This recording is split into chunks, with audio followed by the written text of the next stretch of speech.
But enough of this palaver. Let's get the show on the road.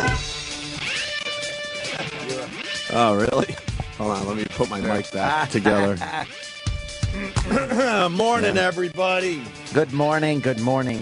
Last day of October, huh? All right, Halloween, as a matter of fact. Is today Halloween? It is, yes, it is. Damn. All Hallows Eve. Damn. What that even means. Yes, it's Halloween. Well, most people did their Halloween over the weekend, right? Yeah, the parties and stuff like that. It's kind of rough on a Monday to have a Halloween party. So people did it, I guess, Saturday and Sunday. You did, sir. I did my Saturday night party. That was fun. I thought you would have a snow out. Debauchery. No, there was a few people couldn't make it because of the snow. Sam Roberts. Aw. Sam was, well, I wasn't that bad, was it? Westchester had a lot of snow. We got hit. Yeah. It was one of those things where I guess the snow was pretty light in some areas, pretty heavy in others. And I was in a light zone, so I wasn't able to really look around and take your excuse realistically or to heart. I didn't realize you cared so much about young Sam. I don't. I bring the party. The party was great. Yeah. But he brings the party. He does bring the party. I bring the party. No, it was fun. Had a good time. A bunch of people came over. They were able to make it. Wow, you really want to Sam there. No issues at all. Actually, I just want to jest there.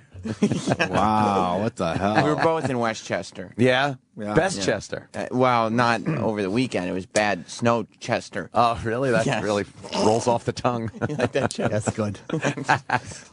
Yeah, so it was just it was fun. You're the basic debauchery. My throat is I'm still a little gravelly. You do a lot of karaokeing and shots. Shots. How's that go again? Shot. No. Shot. Yeah. Did Kenny get you with his Halloween joke yet? I don't think he did. No. It's a terrific one, and I finally learned over the years that you think you're special when Kenny says something to you, and then you realize he says the exact same thing everybody. to every person he sees. Look at Mars nodding. I get into his truck this morning. He goes, I see you're wearing your Halloween costume. Oh, no. That's...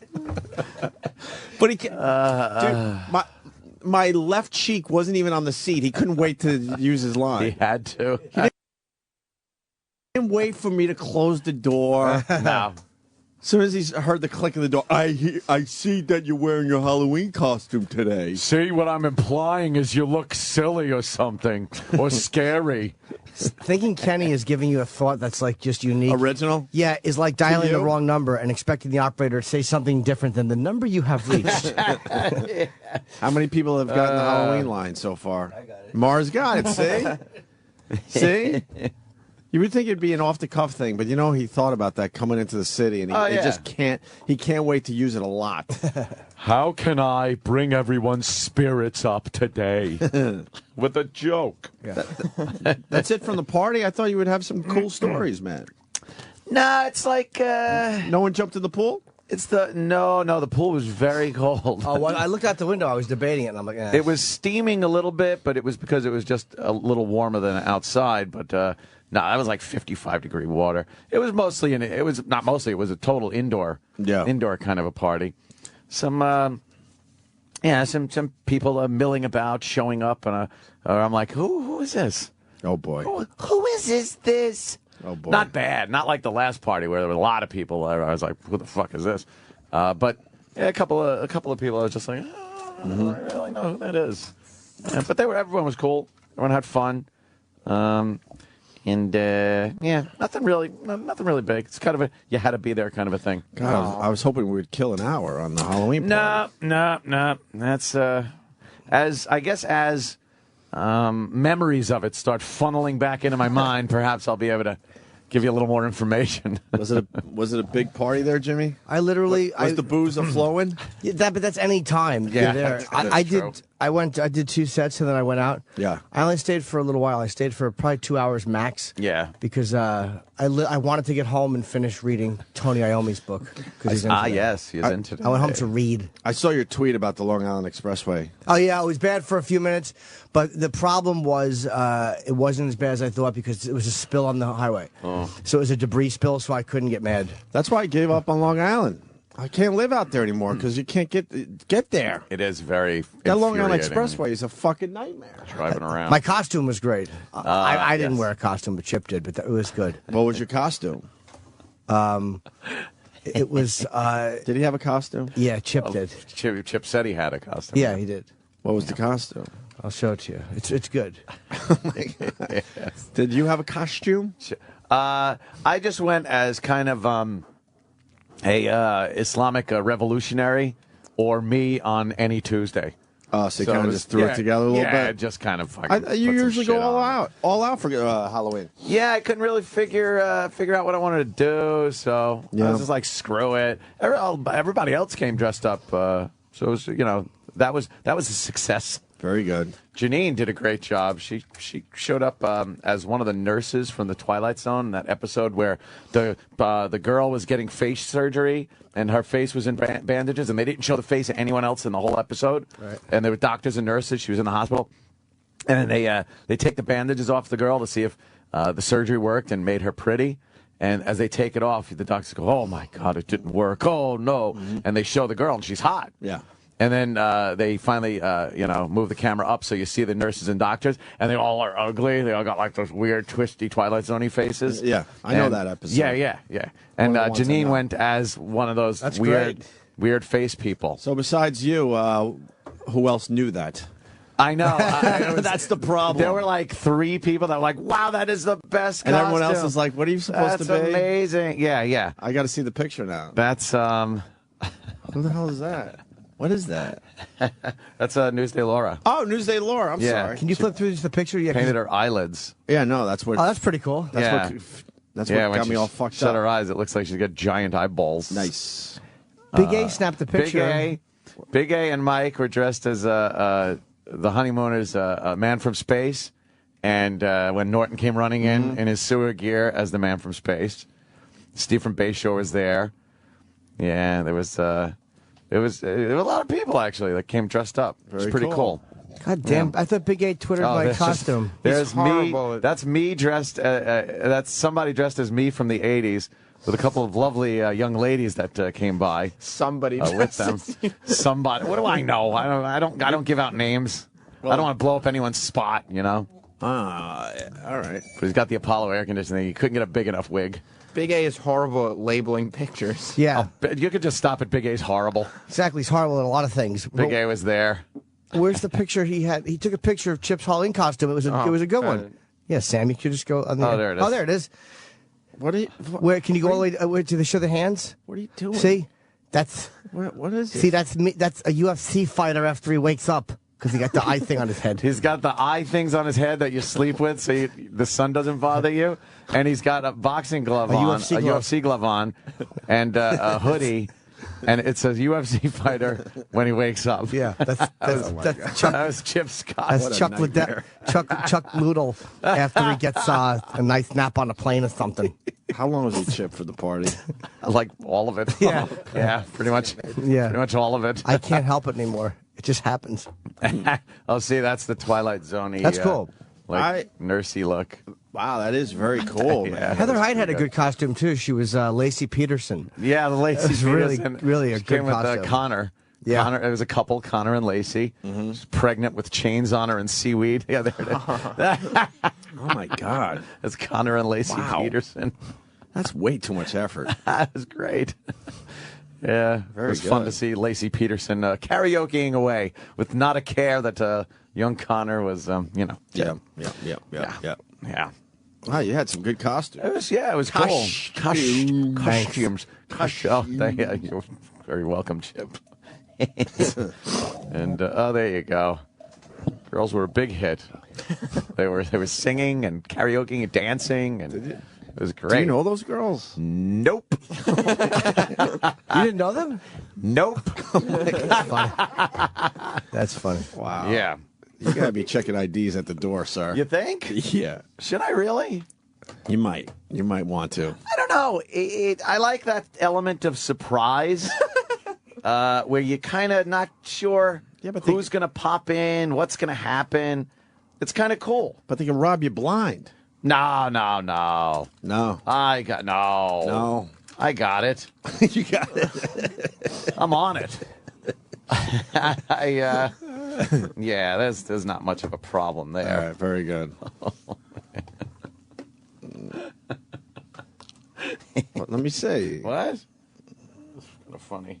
Just some pictures from, yeah. Jesus. Yeah. Oh, wow. Party pictures. Oh, wow. Fun.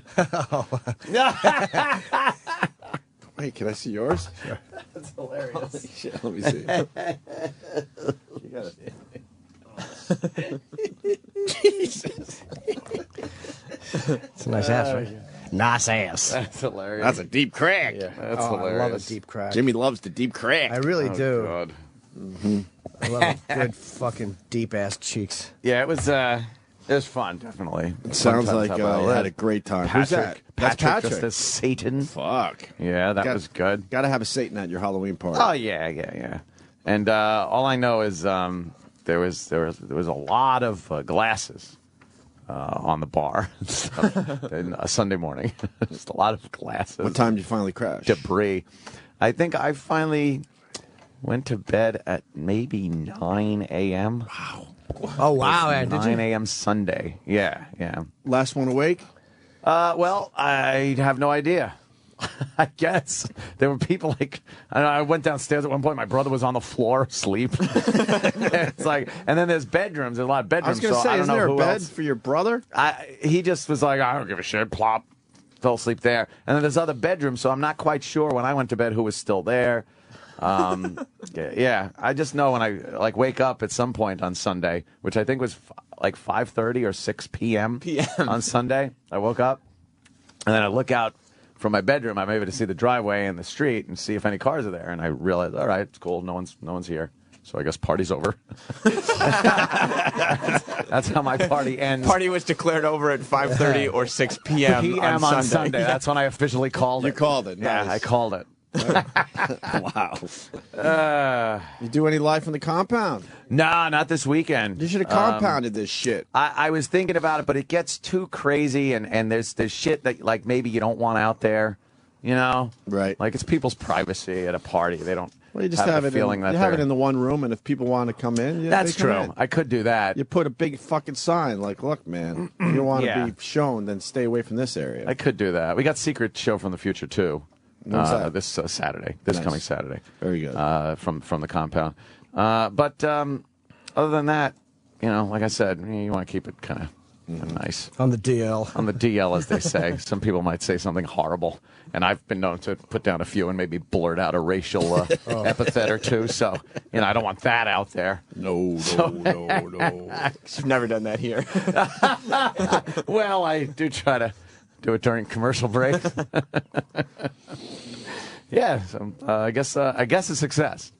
Sounds like it. Yeah, I was contemplating firing up the jacuzzi too. I think at one point I did. Wow. But it was taking a lot. It was taking much too long to really heat up. I finally got the Fire valve that up right. early in the morning. But well, I it wasn't that early. It was kind of late-ish. No, I'm saying early, you should so- have. I know. I should Or have got done that a little earlier. someone to do that for you. Should have done it a little earlier, but what are you gonna do? Yeah. God, I instead of going to your party, I watched Winnebago Man. What? Yeah, just Who's in that? Is that Robin Williams? What? no, it's the Winnebago guy. Oh. You saw it, E-Rock? Yeah, I saw that a long time ago. It was all right. Winnebago Man is the famous fucking viral video of the guy, the outtakes of him trying to sell the Winnebago. Oh, yeah. And then some young filmmaker decided he needs to do a documentary on the guy. Did we watch that with Ace Frehley? I'm not sure. Yeah. Did we? We watched that with somebody. Watched clips Oh of yeah, that. we did. Somebody actually brought it to our attention, didn't they? Yeah.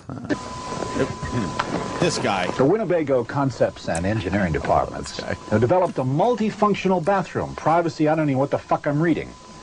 I wonder what the fuck the real dialogue is. What the fuck is this thing? All of the windshield, for fuck's sake. Oh, fuck. What the fuck did I say? That didn't sound for shit, did it? Trying to give these guys everything they can get. I mean, that's it. Fuck it. I know what the fuck I'm saying. We suppose we open... Gotta do it again, right now.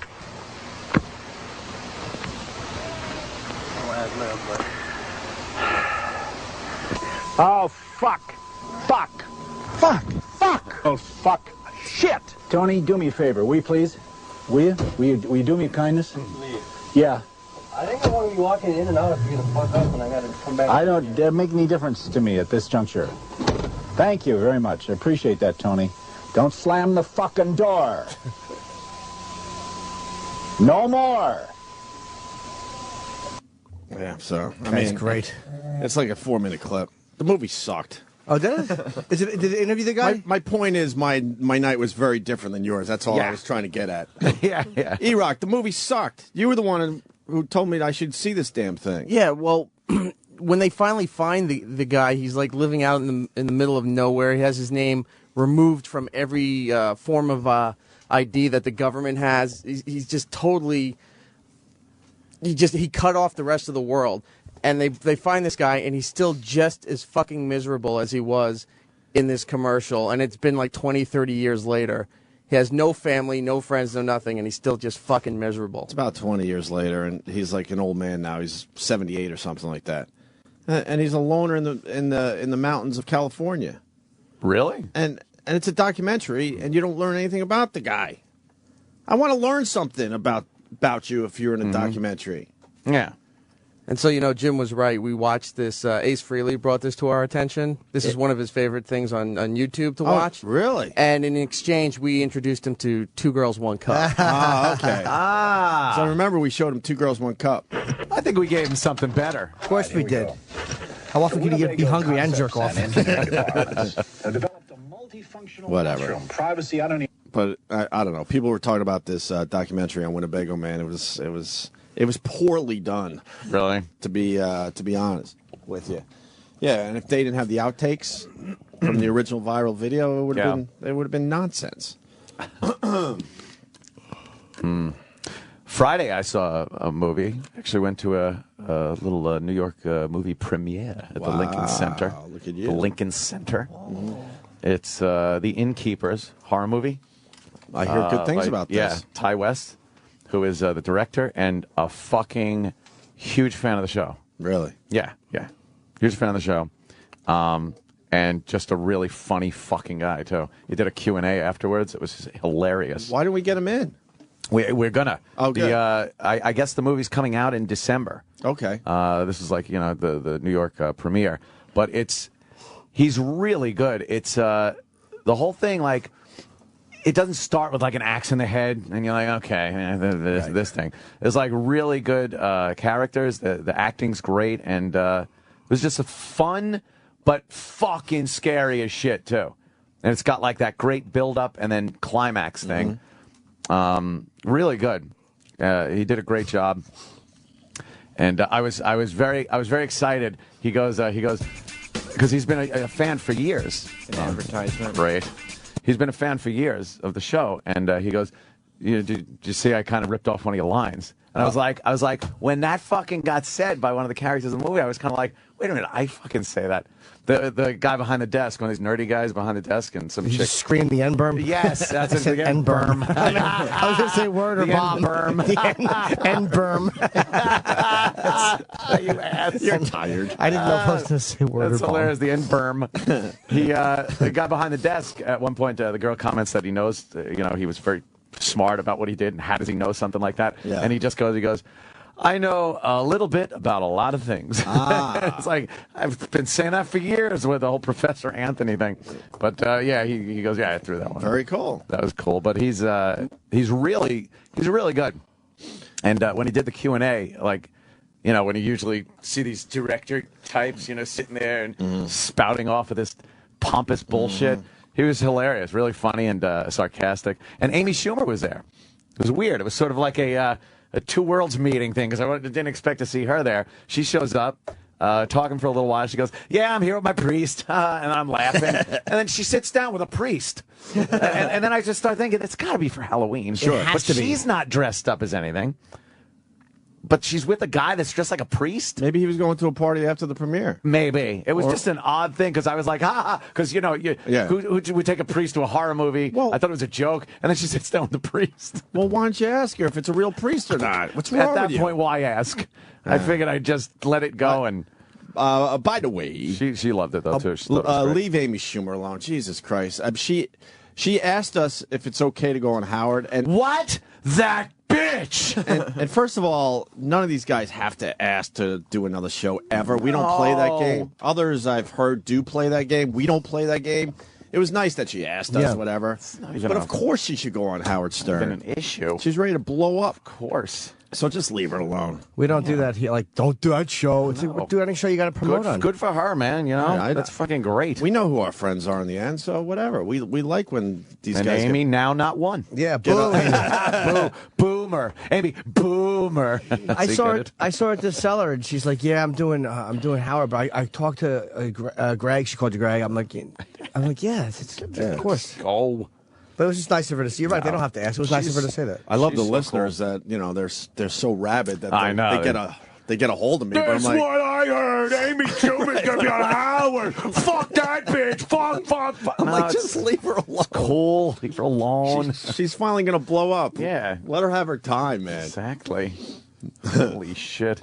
If she's funnier, though, than she is here, Well, then then there's a we're gonna problem. Or if she shows her tits on Howard or reveals, then we're gonna have a problem. or reveal something like, I jerked off President Obama. What? What? Yeah. You know what? You're absolutely right. Then we're gonna have a problem. Yeah. Shit. So the movie was good. Yeah, really, really good. I see on Rotten Tomatoes it's doing very, very well. So Yeah. and we'll have the guy in soon, right? Yep. Have Young? him in, and he's bringing the lead actress, who's like she was really cute in the movie and shit. Yeah. Yeah. And apparently she's kind of funny too. Is it a horror movie? Yeah, it's a horror movie. Is there a little comedy in there? When he was doing his last movie, he stayed in this hotel in Connecticut, and he said a lot of creepy shit was just happening around the hotel. It's whether it's just that it was an old hotel and it's drafty and doors kind of move around. He goes, everyone from the crew had kind of a story about how creepy the fucking hotel was. Right. So when he got this story that he wrote this story about a haunted hotel, he was like, why don't I just film it at the hotel that they stayed at while they were filming a previous movie, and that's what he did. Wow. And yeah, really good, really creepy, eerie, but also funny. Like not slapstick funny, fucking clever writing, and just good characters. It was called good. The Innkeeper? Yeah, the Innkeepers. Innkeepers. The Innkeepers. Very good. It's really good. And Ty's a fucking pisser. I can't wait to have him in. Nice. How old is he? He's a young guy. Fucking yeah, just some fucking young guy. That means he was listening to us when he was 14. Oh, I know. It must have been like just fucking kid. I hate the ones that come up to me and they go, "Hey, I used to listen to you when I was, in high school." I'm like, Yeah. How old are you now? 32. What? Yeah. I know. And Roller Girl was there from Boogie Nights, of course. Yeah. Yes, Heather Graham was there, and as was Natasha Lyonne. Mm-hmm. So her there from. She looking good these days? Who, Natasha Lyonne? Yeah. A little. Well, she's always been a little hefty, like a little thicker than the other but does she apple look, pie girls. Does But she yeah, look clean? she looks clean. She looked good because she had. I always thought she was cute. She's kind of got a cute thing going. Does she look like any of those pictures? Let me think. No, she looks better than that. All right. Yeah, that must have been. She used to be really fucking cute. She actually, popping up her mugshot or something. Yeah, that's a mugshot. Yeah, that's kind of cute. No, right. That's pixie-ish. But she looked like that? No, not at all. There's a drop off from that picture. Yeah. Drop off from that one. I don't like that hair like that, though. That's too. No, that was very 80s looking. Yeah. Kinda, shit like that. Oh, Yeah. boy, that's. Did she look like that? No. Yeah. She looks more like she used to than that picture would imply. Some girls are just better on drugs. I'm Oh, thinking. Jesus. Is she like that? No.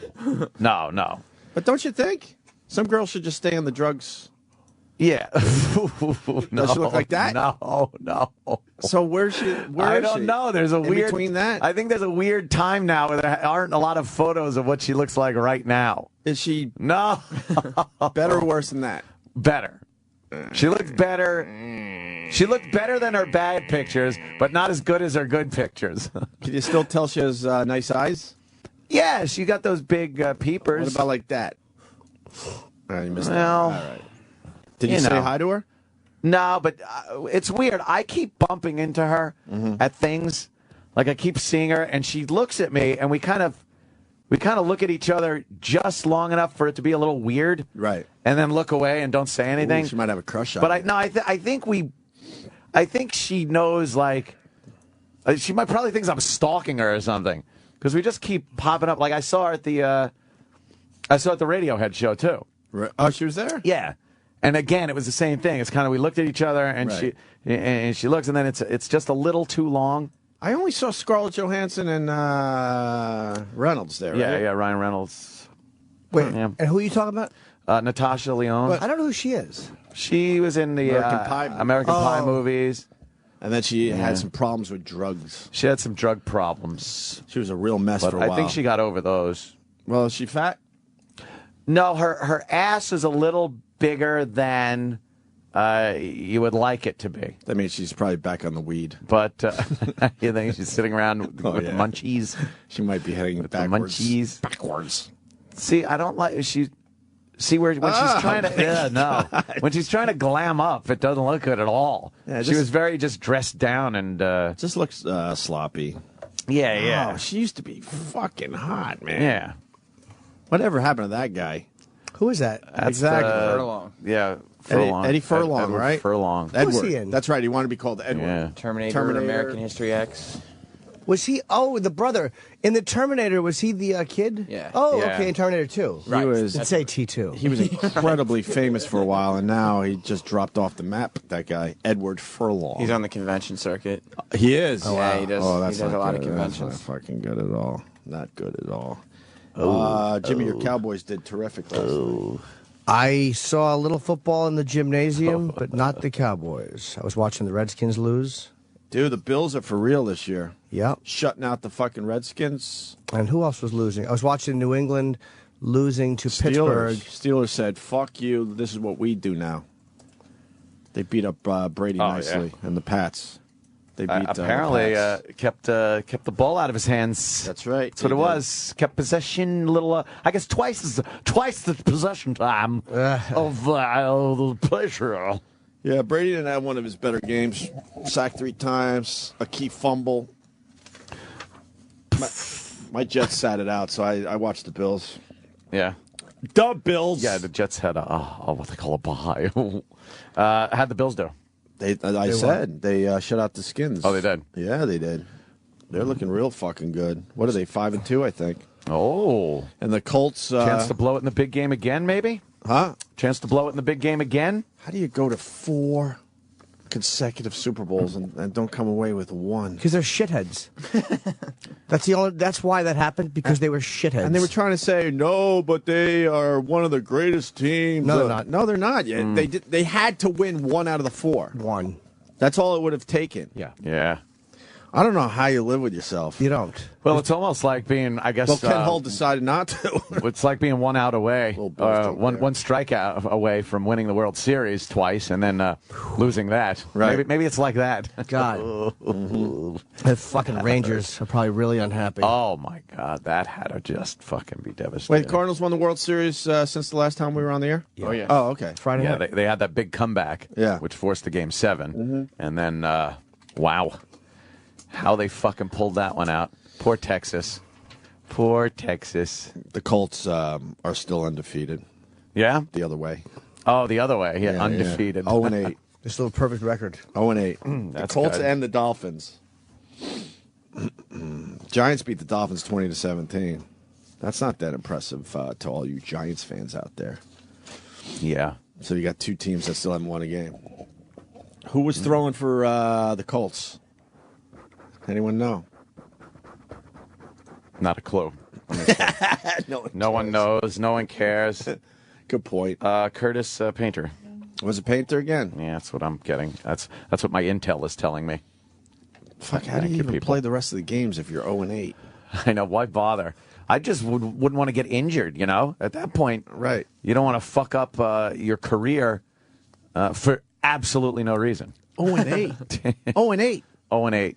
Even if they won the rest of their games, they don't make the playoffs. Yeah. How do you continue, Travis, being 0-8? Well, what does a team do? Hope for a good draft pick? Yeah, but wouldn't you like kind of rest your superstars if they even have a couple? No, never give up. Season's not over yet, right, guys? 0-8. 0-8. Yeah. Season's not right, guys. He tries to make us all agree with him. Right, guys? Come on. Up top. 8. Yeah, Colts are 0-8. Dolphins are 0-7. Yeah. Are they 0-7, the Dolphins? Oh, yeah, Florentine wanted them to lose. I want them to lose every game. Every game. Every game. Well, because then you get the number 1 draft pick. Yeah. Who cares if they win 3? So what? They're 3-13. What is that? What is that? I forgot he was a Dolphins fan. Yeah. He's impossible to win a football argument with. Really? Impossible. He's good, huh? I told you. He talked about last time he was on, about how he would fucking go through the Miami Dolphins newsletter and track guys down. Right. And fucking just call and scream at them when because they were wrong. Drunk. Yeah. Yeah. How could you say they got a good defense? That's great. Oh, I would fucking howl when he would tell me these stories. Fucking 1991. Like, me and my brother Danny were fucking calling people. His brothers are wild, right? He's got a lot of them. No, his brothers are pretty mellow. Yeah, they're funny though. His brother Danny's a really weird job overseas, but they're all smart guys. Anyone else try stand up in that family? No, because isn't he one of 5? I think 5 boys. Or yeah, something? I know he has Joe as his brother. His brother Joe, and he has Danny, and I might forget. He has a sister. Might forget anybody. Might just be 4 of them. I could be. Give us candy, or you don't give us candy. We're here to protect you. It's protection money that you're paying. Protection candy. It's a whole mafia thing going on. It really is a mob mentality. It's dumb candy. The mob mentality when on Halloween it's like, yeah, hey, look, we're just coming to the door for a little candy. If you don't want to give us any, that's fine. But, how about we then aren't responsible for what might happen to your house. How about, pay a couple of your uncles to go walk the perimeter. Walk the perimeter? And tell these fuckers to beat it. In the dark? That there's no candy at this particular house. They get taken out by an egg. What is that? Teepeed house. Wow, that is a lot of teepee. And the lights off. Yeah, see? Nah, the lights are off because it's daytime. I'll go with the giant bowl of fucking candy, and I get the good candy. I get your minis, your big, but your real shit. Yeah, your you had good Snickers. stuff. Yeah, I had good stuff. Yeah, It's good. Riley I'm took a set. lot of it. but- Riley took a lot of it. God damn. He misbehaves. Once she figured out that was available in reaching distance. Yeah, Travis and Lisa's daughter, fucking hilarious. How she stayed up for the party too. Yeah, she's like the only kid she at the beat party. a lot of people. She did. Other people passed out already, and she's just running around the joint, up to like eating 1:30. candy on a sugar rush. Well, you give a kid some sugars, they'll stay insane. up way past the forget fucking it. drunk. Insane. MEMs. Kid over drunk every single time. MEMs. Every single time. Yeah. So I got the big bowl that I gotta do that and No, you should go do. to the yeah. You should do what I'm going to do this year. What are you doing? Empty bowl outside my apartment. Wait a minute. So the people that come Think about there it. Think about it. that you did the honor system thing, and it just ran out. Yep. You are despicable, and that is hilarious. Yeah, every black kid in the building and gets stared at by the white kids. Who took the candy. Yeah, well, we got here late. just to be a dick. That's funny. Just to I be a hope the dick. second you open the door to put the empty bowl, there's a crowd of kids there. What? Empty bowl sign that says, take some for yourself. Take one, yeah. Take one or whatever. And that's it. You're good. Wow, that's a good one. I don't feel like dealing. Never heard of that one before, but leave it to you. I don't feel like dealing with the supermarket and getting candy and all that. So big, huge bowl with a nice sign. Maybe one of the pumpkins I'll just put outside, make it a little festive.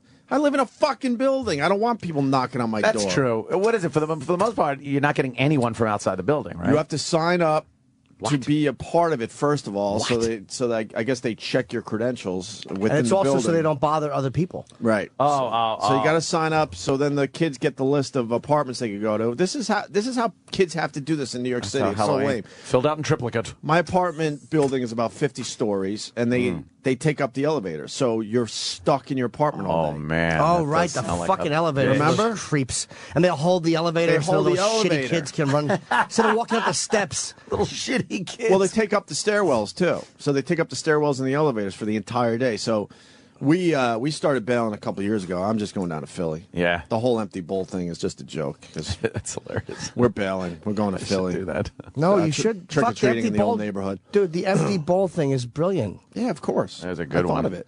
You should get But you should do that and then film it. Film the kids coming up. Oh, man. No, But you should have a bunch of empty bowls, and with notes, whatever. Make it very festive. Just put all your empty bowls on your stoop. No, I don't know. I get paranoid. I get that feeling when you hear the doorbell ring and you don't have candy, you just kind of hunker down I think you secretly enjoy it. No, I think you enjoy it a little bit. Or you're you know hoping what? maybe some of the high school girls with their slutty Halloween costumes come by. Hi.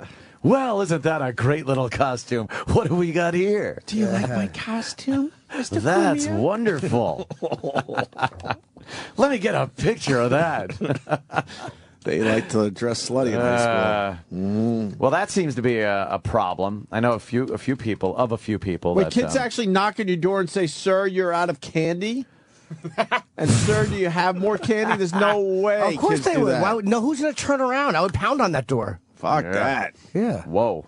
Holy shit, who's the broad? When that comes to the door. Jesus Christ. She's got like taps on her nipples. Oh, that's Yeah. hilarious. And then beer cans as like a thong. She's pretty. Wow, she's really pretty. You know what Make I'd say that to bigger. her? She knocked on my door. I'd grab my crotch. I'd grab my cock. I'd go, why don't you come on in here and get a fucking treat?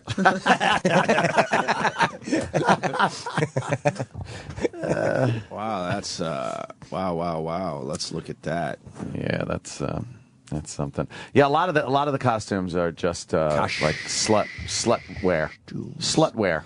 Sam, you have one job today. Yeah. Slutty Halloween costumes. Just Yeah. keep popping them up. Pop them up. All right. Up for us. It's Let's inspiration see. for the show. For the show. There you go. Little Catwoman thing. She's got a whip. Yeah, we got to bail because you can't leave your building, so you're Yeah. stuck in your fucking apartment way That's in the gotta sky. suck. I don't mind the suburban Halloween thing. That's I kind of miss it. It's and they pretty much keep it to daytime hours They do. in my neighborhood. Yeah, you don't get that late night fucking knock on the door with When are you gonna get a gate around your whole stoned house? kids. Get a fucking gate around that damn house of I yours. don't know about that. Why not? That's probably some variance I need. I don't think you're allowed to have. You're not allowed to in have the front- fences in your in neighborhood? the front yard. Don't you own your property? Oh yeah, that's right. yeah. You don't. You really don't. You really don't. Hey, really fast. Just a quick thought. I went down to Occupy Wall Street yesterday. How's that going? Now the weather, boy, took a turn for the worse for those poor people. And the fire department and the police took away their heaters. Generators, gasoline cans, heaters. And I was telling you, this is how Occupy Wall Street's going to end. Mark my word. It's not going to be the cold. Mark time, Iraq. It's not going to be so the we can cold pull weather. this when it happens because I think he's right. It's not going to be the cold weather like Ant thinks. Someone is going to get killed at Occupy Wall Street, New York City. Like Kreskin. Zuccotti Park, someone is going to die, and that's what's going to end this whole fucking thing. I was telling Anthony, remember the, what was it, Grizzly Man? Yeah. Remember Grizzly Man, that weirdo who was hanging Sure. and living with the bears? He could pretty much, I told Ant before the show, Timothy Treadwell. very good. That guy could pretty much jerk off a bear and the bear's not going to maul him. Remember? Yeah. Well, what bear would? But Yes. I was on. And the reason being, as much as that guy was a kook, he understood his environment, okay? But the mistake he made, he decided to stay there longer than he usually did. And when he stayed there longer, the cold weather came in and more vicious bears. I think the brown bears moved in. Oh, well. Who don't fucking play like the grizzlies. They're I mean, they're literally animals. And they'll eat you alive like they ended up doing with this Timothy Treadwell. And he thought that when they were diving deep for food in the water, he goes, that looks cute, but that's because they have to go farther down to get the fish. Which means they're hungrier. They're hungrier, right. That is what is happening at Occupy Wall Street in New York City. The fun-loving hippies who want to smoke a little pot and maybe they believe in their cause. Hold up a sign. Some of those people are leaving and are being replaced with the scariest fucking people I've ever seen in my life. Yeah. White guys that love throwing around the N-word because they believe their ends. Oh, okay. And they're yelling and screaming it to other fellow protesters. And they have neck tattoos, and they got the fucking eye tattoos. These guys are fucking scary. They're getting scarier. I've been down there 5 or 6 times, and now that the weather's changing, the people are changing. And you're getting some hardcore, scary individuals. So the whole there. dynamic of the group is kind of mutating from this, hey, peaceful demonstration thing to just people that see some probably some marks in the crowd. Yes. Opportunity for crime, a little violence. Yes. Yeah. Huh? And I heard a guy, and I did not film it once again because I don't want to get the shit kicked out of me. You got to do some covert videoing. This one guy with the recording. neck tattoo was in the face of another protester. They're on the same side. And basically told the guy that he would take his fucking eyeballs and shove it into the back of his skull. I've never been more frightened in my life. That guy was serious? Dude, like shaking. He was so pissed off, saying, I'll go to fucking jail for this. I don't know. But they had to calm him down, and then everyone lifted up their cameras, and that's when I did lift up my camera. And then all of a sudden they're like, peace, peace. They started a peace chant, like, no, it's all peaceful here. Yeah, and they dragged the one guy away, and they shoved him back into one of the tents. I'm telling you, it's getting scary down Which guy did they drag away? The one that said, I'll shove your fucking eyeballs into the back of your skull. Boy. I do believe that must happen in prison, because how do you come up with something like that? Yeah. Well, your eyeballs are already in your skull. Well, But to the back. push them to the back of your skull. That's got to hurt. That's some anger. I hate to have my eyes pushed in like that. Oh, my God. I was just thinking about it. I'm like, fuck. That hurts so your head would be all sore. Absolutely. I filmed another video. I gotta make some disk space on my Mac, and then I'll get it up. You don't have disk space? Dude. Oh, man. It's a nightmare. It's not. All you got to do is get one of those. The hard drive you get on the side is the ones that you can turn on and off. Those are pretty good ones because you can watch them quickly. Right. 750 gig one at the Mac store. I got to back up my Terabyte. I got to back up Real my cheap shit. these days. You know stuff's not backed up? Some of it, yeah. You're going to lose all your videos. I know. I'm a mess. I'm all over the fucking place. You got to I'm get. a mess. But dude, you go. You I get gotta a organize. You get an airport. I'm not good at organizing. The Mac airport. Yeah, but somebody else can do it. You get a Mac airport, and it will automatically back up for you. You don't have to do it. It's so easy. You don't have to do anything. Just have somebody put it in. All right, I got to figure this shit out because I don't want to lose my stuff. But Yeah. but that's how Occupy Wall Street's going to end. Mark my word. Because they already have a sign to bring in a fellow protester for the winter. There's signs all over the place. Yeah. So that's what they're thinking. It's like, okay, if someone has an extra room in their house or their apartment, could you bring in a protester for the winter? So what will happen is they'll sleep nice and warm and then spend the day in the park all day. Oh, take one in. You mean because a Take lot. one in. Yeah. Yeah. So I'll take one in if she's hot. Yeah, right? You just there's a bunch of filthy guys in the park. All the hot girls are gone. yeah, no kidding. That's what would happen. The girls aren't as hot as they were the last few times over there. I'm telling you I think that they're scared of getting raped at this point. the type of person is changing down there. You're getting more hardcore, like scary fucking people with that faraway look in their eyes, man. That really want just a flat out revolution. The logic is starting to go away a little bit down there, and I don't know how the city breaks this up. Because as soon as they go in for the big breakup and say, this is over, it's gonna get extremely ugly down there. I think they're just waiting it out, hoping that the winter knocks them out. Yeah, hoping the winter just there's tents on eliminates the top of problem. tents, and now they have labeled the inner park with road signs. So individual paths now have their own. They've named, and I wish I could tell you some of the names. I don't understand what they're saying. Do you think that people are down there just to see it fall apart? Like some people are probably just waiting for the cops to break it up so they have a chance to riot. There's probably some people that want to riot. There will be some kind of situation that gets out of hand, and not because the NYPD. Because when Right. they finally move in and say enough is enough, these people are not going to say, "Oh, okay, Right." Let me pack up my tent and get the fuck out of here." I talked with a few cops over the weekend, and they are loving the overtime. Because now now it's not this weird situation where it was at the beginning, where no one really knew where they stood. Like the cops, should we go in there and just bash heads? Should we be really strict as far as keeping these people in one area? Yeah. And then the protesters like, all right, do we protest, but do we throw things at the police? So now it's settled down into this kind of peaceful coexistence a little. Right. So now the cops are loving it because they're just getting tons of overtime, costing the city huge amounts of money. Yeah, there's got to be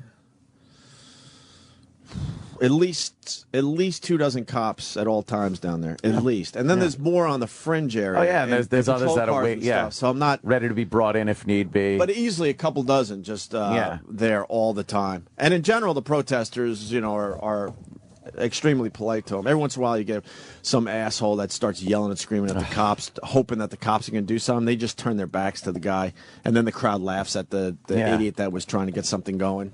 So they got to figure it out. But they're babysitting though. I talked to one cop. He's like, "Yeah, just sit down there and fuck around on my iPhone, right, the whole time, and just nothing I, happens." I hope his supervisor doesn't see that. Whoa. Look at this, though. Just pause it. Now I've officially seen it all. So our field position was created. What is the hell's that? A couple of 3 times. Sam probably is fucked up again. Sam, open 10 windows. Why don't you? Sam. What are you listening to the mashup? Oh, Sam. Some NFL. friend. Huh? NFL.com was still open. The hell is that? I've finally seen it all. So I'm down there yesterday for most of the morning, and there's now a group called Crips, KRIPS, Occupy Wall Street. It's a bunch of cripples in wheelchairs. Oh, okay. I still hope the fucking gang Crips beats them up for stealing their name. stealing their name. Well, they explain why a K instead of a C. That's why we all know why. About 3 So they don't get Ks. the shipping. Right. That's why. But I still hope that the Crips not only beat them up but sue them for copyright infringement. Sued by a gang. I know. As they hit you with chains and fucking sticks. I got a quick 12-second clip of the Crips that'll be in the next video. But look at this. Now the crippled people. Now I've officially seen it all. New video coming soon. Look at Crips. They're in wheelchair. Why? Holy shit. Because everyone's down there with their cause. That's what makes it confusing. Everyone has a completely different reason for being down there. Clusterfuck. You should have got a chant going. You should have started going, all right, everybody, nice legs, dick. Nice legs, dick.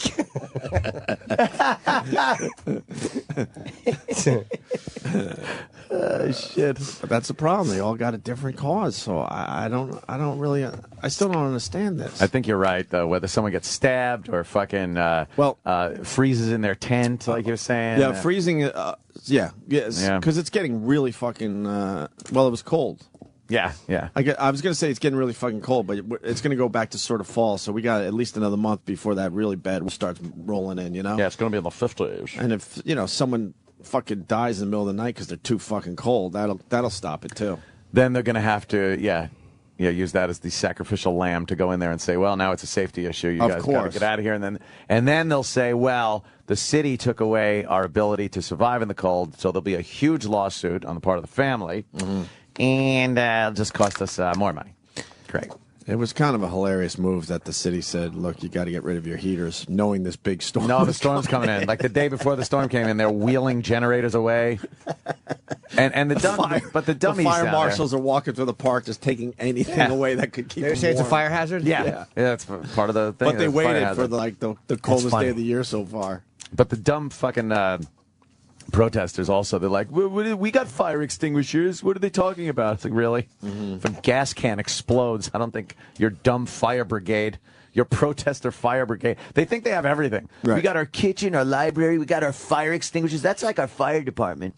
Do they have any police? Do they have any fucking stormtroopers down there that rack some head and keep I'm keep starting the peace? to notice that they got their own muscle. Yeah, they got some muscle down there. Yeah, I'm starting to see the same type of guys, but now they're kind of walking around and It's great. And kind of like trying to control certain situations. This is absolutely like Sim City, When you start SimCity, it's like, all right, we're building. I played SimCity a lot. I love it. And when you first start, it's like, this is cool. I'm going to put this here. I'm going to put my power plant. I got my water. I got this. Oh, look, people are starting to occupy my city. Great.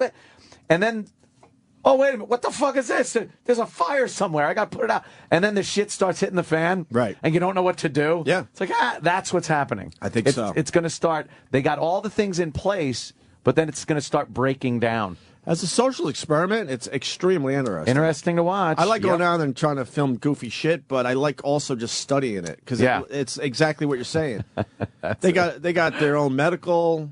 It looks like they sort of have their own quote police or security or bouncer type individuals, just to keep from having shit busted up. They got a media area.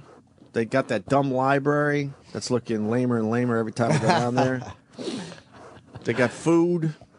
Way to eat. And they have their homeless. And then I wasn't sure if it was garbage or laundry, but they were piling up tons and tons of garbage bags filled with, it looked like clothes. And I think, I saw clothes, but I wasn't sure if there was other stuff in the bags. And I think they were collecting everyone's laundry and someone was going to haul it off. Yeah. And get it cleaned. But how do you claim yours? Because I would just pick the nice stuff. I don't know how you do that. Get some bum going, the diesels are mine. Yeah. Yeah. Maybe it's, I don't know, maybe it's a community fucking type of situation. They're going to wash these clothes, put it in an area, and then you take what you want. Sweatpants or something. Oh, okay. Yeah, I don't know. I didn't wait around for them to pick up all the bags. I wasn't sure if it was garbage or laundry they were taking care of. So good luck to you. Yep. It's great. Yeah. He just happens to be supporting all these groups of people when he's selling a book. So, what a load of shit that fat fuck is. I like Michael Moore, even though he's an asshole, phony. He's a phony. In a lot of ways, I think you're right. This is his business. He makes a lot of money. Yeah, he does. Shit. Of course he does. A lot of fucking money. Now he's making a film on this or something. He's going to try. Why wouldn't he? If I thought for a second he actually had any feelings behind this, where he actually supported it, right, I would be like, all right, at least, whatever. I'd still hate him, but he dresses like shit because he's scared shitless that people are going to realize he's a multimillionaire. Yeah, multimillionaire, and a multimillionaire over, for this type of thing. Dresses like Roland. Yeah.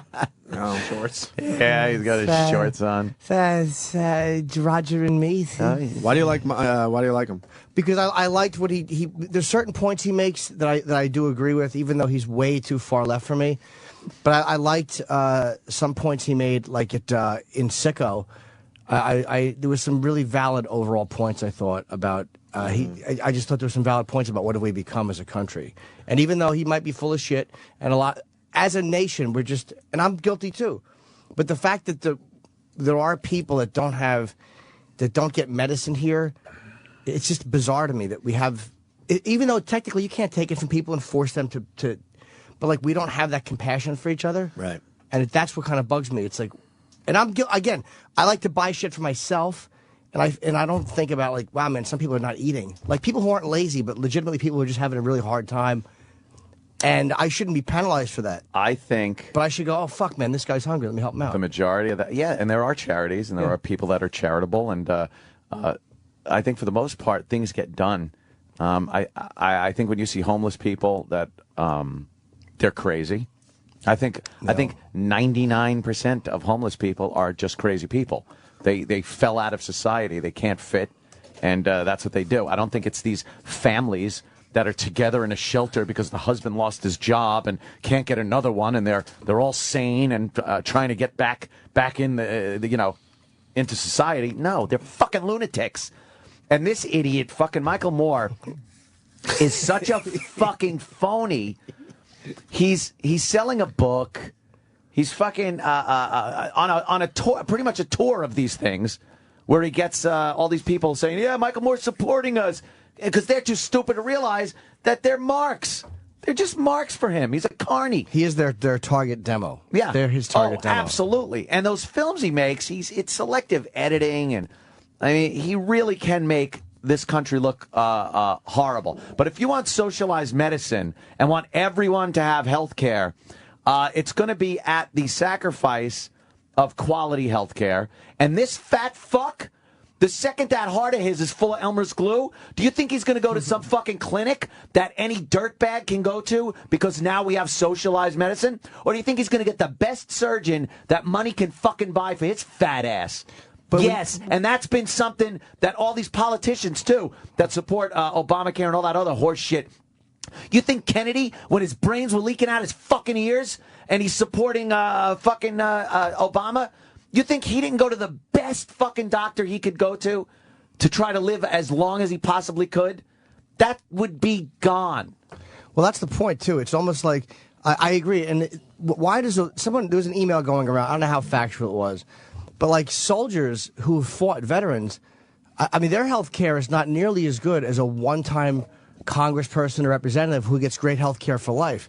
And it's like, yeah, why do these fucking people get the best health care? Yeah. And a guy who's gone over and fucking who's fought for our country not maybe they get some health care, but how long does it last in the military? They don't get the same health care as a U.S. representative does. I guarantee you that. Well, that's just stupid. Yeah, it's just that silly. Point is just stupid. Anthony's funny, but he's a moron. Yeah, a complete moron. I didn't say Really? that. Is that? Thank you. I know, I just did. Oh. I'm not going to ban you for your opinion. Call me a moron. I don't care. You just look like a shithead, uninformed cunt. Is what you look like. Sorry, sorry, lady balls. Is that who wrote that? Do you agree? Goddamn rich cunt. Do you agree though that we have to pump up the healthcare in this country yet? No. No. No. No. Even pump it up a little bit. No. No? No. Somewhere in between? No. See, like, people should be able to go out and get the doctors they want. I just think that for people who are poor and really can't afford it, a basic health care, you're right, it won't be the same.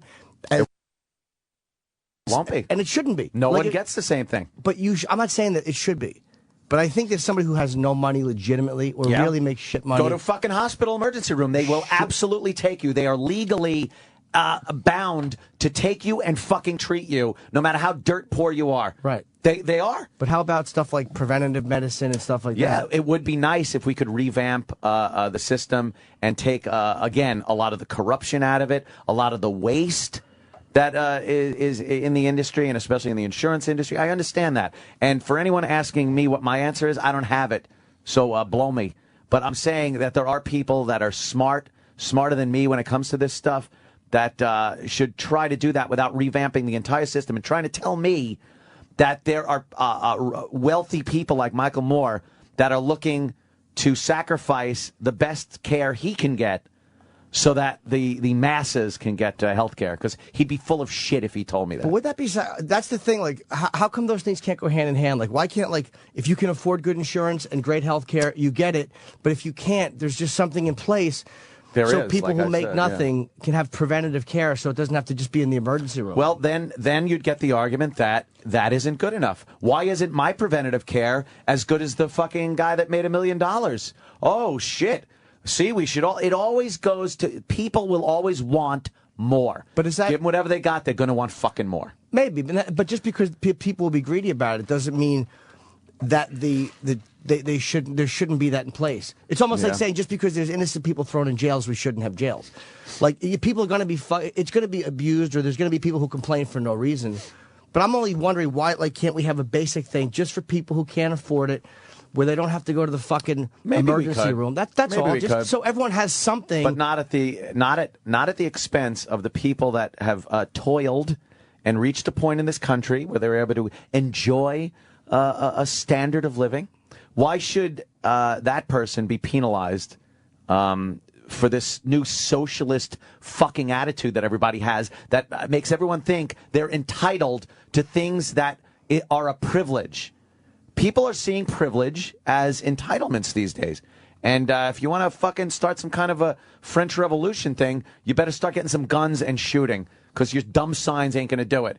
But until then, shut the fuck up. Well, take what you got. Use the country like it's supposed to be used, as a place of opportunity and not a place of entitlement and fucking socialism. Oh, I thought you meant use the country like a drunk whore. Well, some people do. Some people do. I forgot to tell you about Occupy Wall Street. There was a guy doing an interview saying, oh, no. This is our Valley Forge. Oh, God. Ew. Because it was cold out. Because it was really? It was cold You're out. equating sitting in the city where you could piss in a McDonald's and fucking Ew. with what they went through in the Revolutionary War.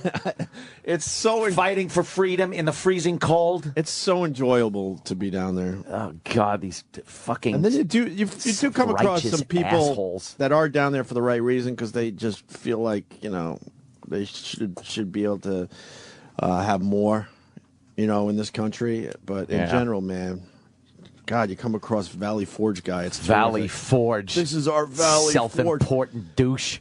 And I don't know who the professionals are and who are the schmucks like myself, but some guy has a camera on him, and the guy's just staring at him like, were you expecting me to jump up and down? Yeah. Like he thought this was like going to really get everyone juiced. I got this. No, without a doubt, every guy and girl whizzes in the shower. Yeah. 107.3 WAF, the only station that really rocks. Oh, Jesus. Oh, Jesus. You guys didn't know the mics were on. Oh, really? Is that what happened there? Yeah, because you went, oh. You guys were just talking about whizzing in the shower. Oh, my God. Oh, it's literal Jim Jersey. He's the asshole. Fuck you. Anthony's crazy. You can have capitalism with government programs. I know. Look, I don't need the government up my ass, and I don't need everybody thinking that everyone is entitled to everything just because other people have it. There's going to be haves and have-nots. That's what this country is. And it's based on things like hard work, luck. There's plenty of fucking variables that make people wealthy and make people poor, make people happy, make people sad, make people sick, make people well. But it doesn't mean you're entitled to all of them. But there are too many have-nots these days. No, there aren't. That's what there people really are saying. aren't. That's what. No, there are that's what too they're many saying. people That's what they're living saying. beyond their fucking means because they think they should have something because they see other people having it. So they overextend themselves and end up fucking themselves and then blame everyone else but themselves.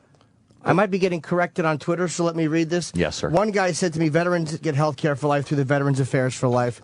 I think I said for life twice, not him. Oh, okay. I just don't think it's the same quality as say, a representative gets, which kind of bugs me. And then someone says preventative care for the poor does exist, Medicaid. Okay. Is it? Do they get preventative medicine? If they do, then there you go. All right, I was incorrect. A little bit. Well, Justin could fill us in the vet health care situation. I don't care about animals. Justin, really fast. Oof. Thanks, Al. I got it. Oof. Hey guys, real quick. The basic idea when you're in, you get seen by your corpsman, which is the same guy who you deploy with, who puts you back together if you get shot. Your family gets to see those same people on base. And once you're out, you're out. Nobody gives a shit about you. I had to go and borrow money from my parents to buy my own health care now that I'm out. Wow, Jesus. Yeah, that just doesn't seem right, man. We can't even figure that one out, Ed. Come on. Yeah, I know. Well, we got guys. We lost more fucking Americans over the weekend. Yeah, that does suck. And these guys come back, and obviously they got issues because they were in a war zone for all those years, and we're not taking care of them if they leave. But Gabrielle Gifford gets popped in the head, and she should have the best care for that. But I guarantee you, she's getting much better fucking care than the guy who went over to Iraq, and got fucking shot in the spine or something. I guarantee you, her care is at a different level. See, that's bullshit. That shit's got to change at the bullshit. very least, Ant. I agree. Our soldiers should have health care for the rest of their lives. Absolutely. I'm totally for that. I wouldn't want to fucking go over there and deal with that shit.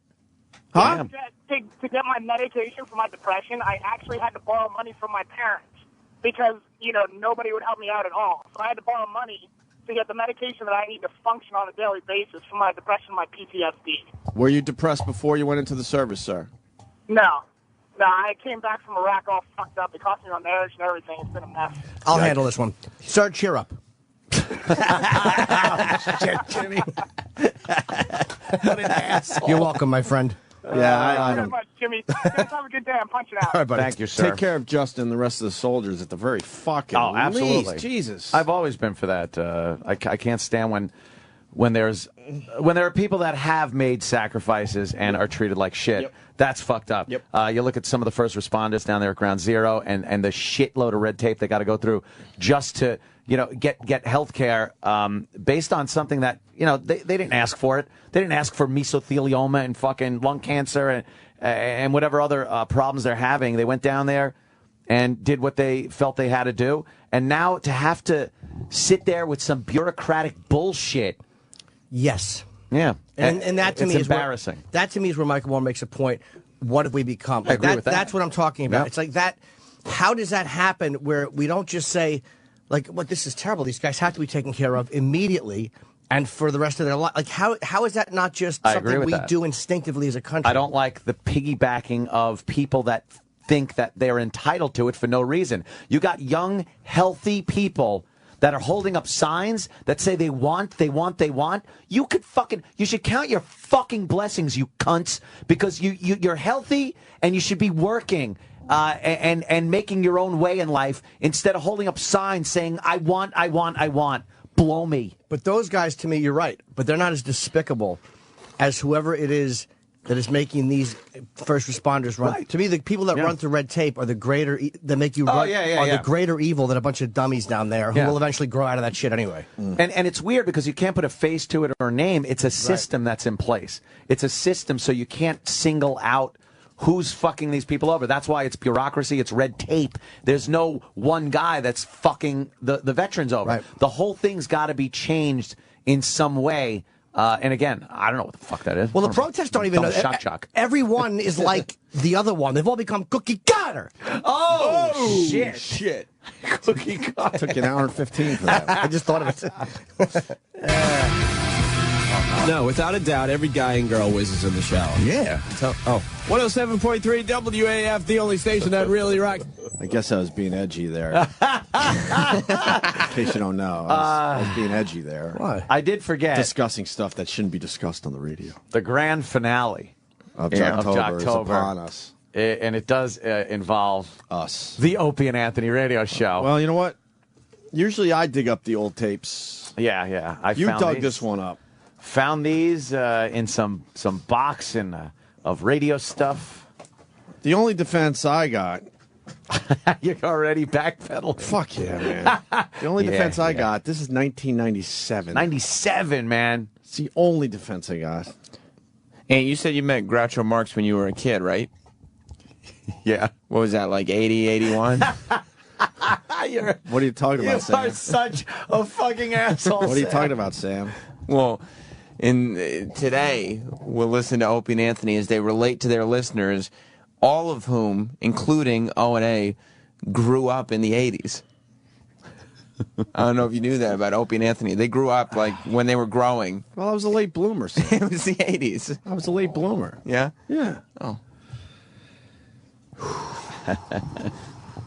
You mean Ant doesn't mention how the first fucking movie he saw in the drive-in was Midnight Cowboy? Drove a date to it. We grew up in the 80s, Sam. I know, and you make that clear that a lot of us, meaning you and the listeners, since you're all the same, grew up in the 80s. That's right. Oh boy, we're gonna do this after the break, huh? I think so. The conclusion of Jocktober, the Opie and Anthony show from 1997. We're at WAF. I hope Bill Burr's late because he will give us a fucking beating. No, that's good. That's great. Yeah. No, you sounded good. Real sincere. What? People was in the shower. You talked about it. It's fine. Yeah. No, it's good. Perfect day to have Bill Burr in. What do you think I was getting at there, Jimmy? I don't know. You were saying the guys and gals whiz in the shower, and just probably like a topic like to get things talking, like everybody going, yeah, he's right. We do. I think it was also your way of letting the audience know not only are you irreverent on the air, but when the mics are off too. Because like you said, you went, oh, you didn't realize the mics were on. This is just you being you. Oh, you were pretending that was off the air? No. Yeah, that's the point. Yeah. Oh, no, that wasn't meant. No. Why did I even have friends? And why would you be? Who would hang out with that guy? But why would you be so close to the mic and go, guys and girls? Who talks about that off the air and says, guys and girls, whiz in the shower into the mic? Yeah, especially he was. Whiz. But Opie, you were also the one turning the mics on. Yeah. Right? So it's like, how could you not know? Like for a second, Well, I obviously knew because I said whiz instead of piss. Yeah. Piss would have got us in trouble. Yeah. I didn't. Can I hear that again? I didn't catch that. Seriously? Yeah, I really didn't catch that. No, without a doubt, every guy and girl whizzes in the shower. Yeah. 107.3 WAF, the only station that really rocks. That's Academy You Award didn't winner. realize. Right there. Would you have Opie, if you went back in time, would you have any problems with that guy who went, oh? Yeah, I would, Sam. You'd have to tell him, be careful that these edgy conversations don't make the air. Right. Yeah. Be a little more careful next Maybe time. like you go back in time and show the old you how to work the board a little more properly. Yeah. My thought today is really simple. I know I had friends in 1997. Why would you hang out with that guy? There's nothing interesting about it. I want to hear the next break. What, Rocky Road or chocolate? Oh, we're back on. That fake edge. Yeah. That was... It was before smartphones, people. I guess we got a bunch of these clips. That was just a little preview clip. That's before you get into the... That guy was getting laid. What? That guy was getting laid. Why? How is that even possible? Jesus Christ. All right. We'll break, and I guess we'll do the conclusion of Jocktober. You're stretching this out like you're walking home about to show your mom a report card that you know is terrible. Yeah, just putting it off. Yeah, taking a long way home. Maybe I'll stop at the store. I got a tinkle anyway. What?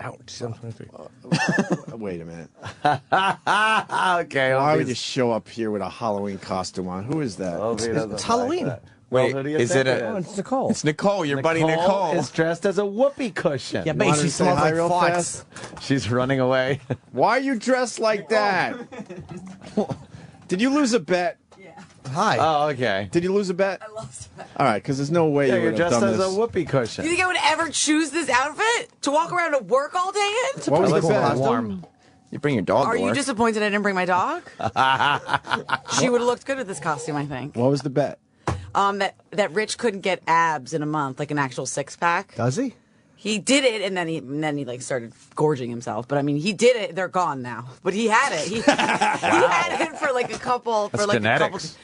Yeah, he Is really. He's able to do that. So Yeah, what, some you have to people wear just this can't for get the rid of that day? fat. Yeah, I can't. it's all right. It's not that bad. I've seen worse. It's not that good though. Did you? You didn't make. They were gonna make me be sexy Osama bin Laden, so I think I'm happy with the whoopee cushion. Oh, it's just.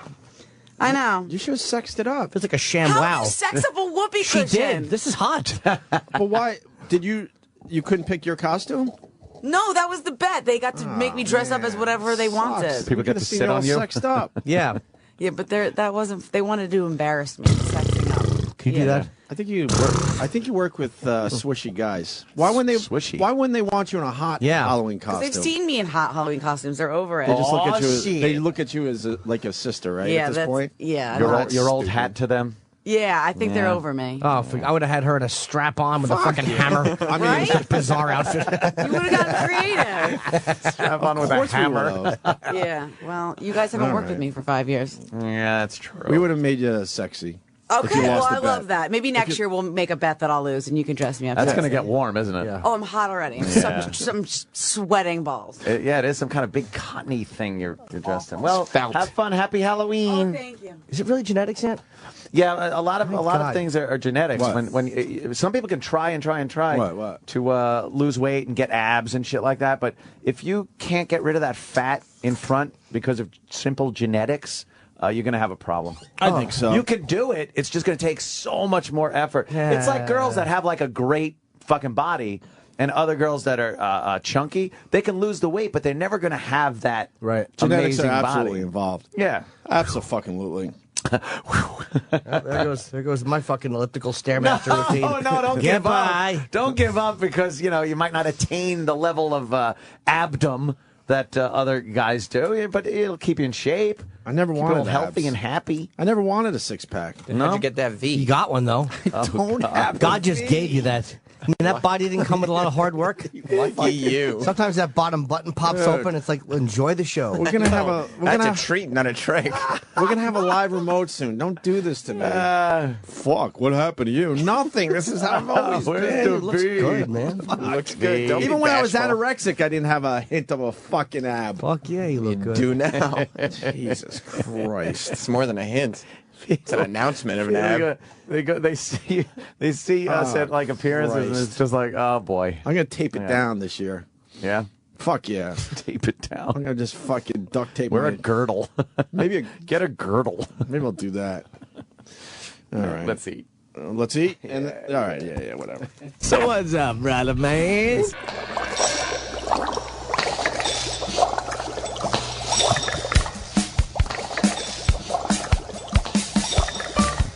It comes in now. I was working in the lab late one night when my eyes beheld an eerie sight. For my monster from his slab began to rise, and suddenly, to my surprise, he did the mash. He did the monster mash. The monster mash. It was a graveyard smash. He did the mash. It caught on in a flash. He did the mash. He did the monster mash. From my laboratory in the castle east to the master bedroom where the vampires feast, the ghouls all came from humble abodes to get a jolt from my electrodes. They did the monster mash. The monster mash. It was a graveyard smash. They did the mash. It caught on in a flash. They did the mash. They did the monster mash. The zombies were having fun. The party had just begun. The guests included Wolfman, Dracula, and his son. The scene was rocking, and all were digging the sounds. Igor on chains, backed by the banging hounds. The coffin bangers were about to arrive with the vocal group, the Crypt Kicker 5. They did the monster mash. They played the monster mash. It was a graveyard smash. They played the monster mash. It caught on in a flash. They played the mash. Then they played the monster mash. This got a lot of lyrics. Out from his coffin, Drac's voice did ring. Seems he was troubled by just one thing. He opened the lid and shook his fist and said, "Whatever happened to my Transylvania twist? It's now the mash. It's now the monster mash. The monster mash. And it's a graveyard smash. It's now the mash. It caught on in a flash. It's now the mash. It's now the monster mash." Now everything's cool. Drac's a part of the band, and my monster mash is a hit of the land. For you, the living, this mash was meant to. When you get to my door, tell them Boris sent you.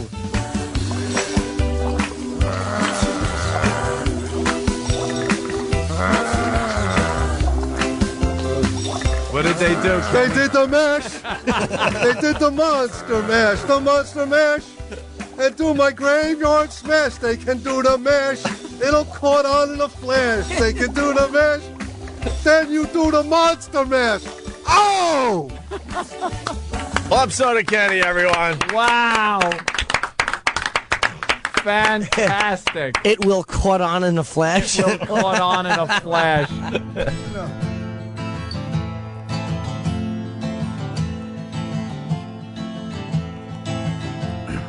Thinking of all the cool creatures that I will meet tonight. Ghosts and goblins and witches roaming the streets in moonlight. Bowls of candy and goodies delicious and waiting in store. The sound of cute little footsteps as they approach my front door. Letting the children inside to drink beers. Razor blades hidden in Three Musketeers. Screams from the basement of kids begging to be set free. That's what Halloween means to me.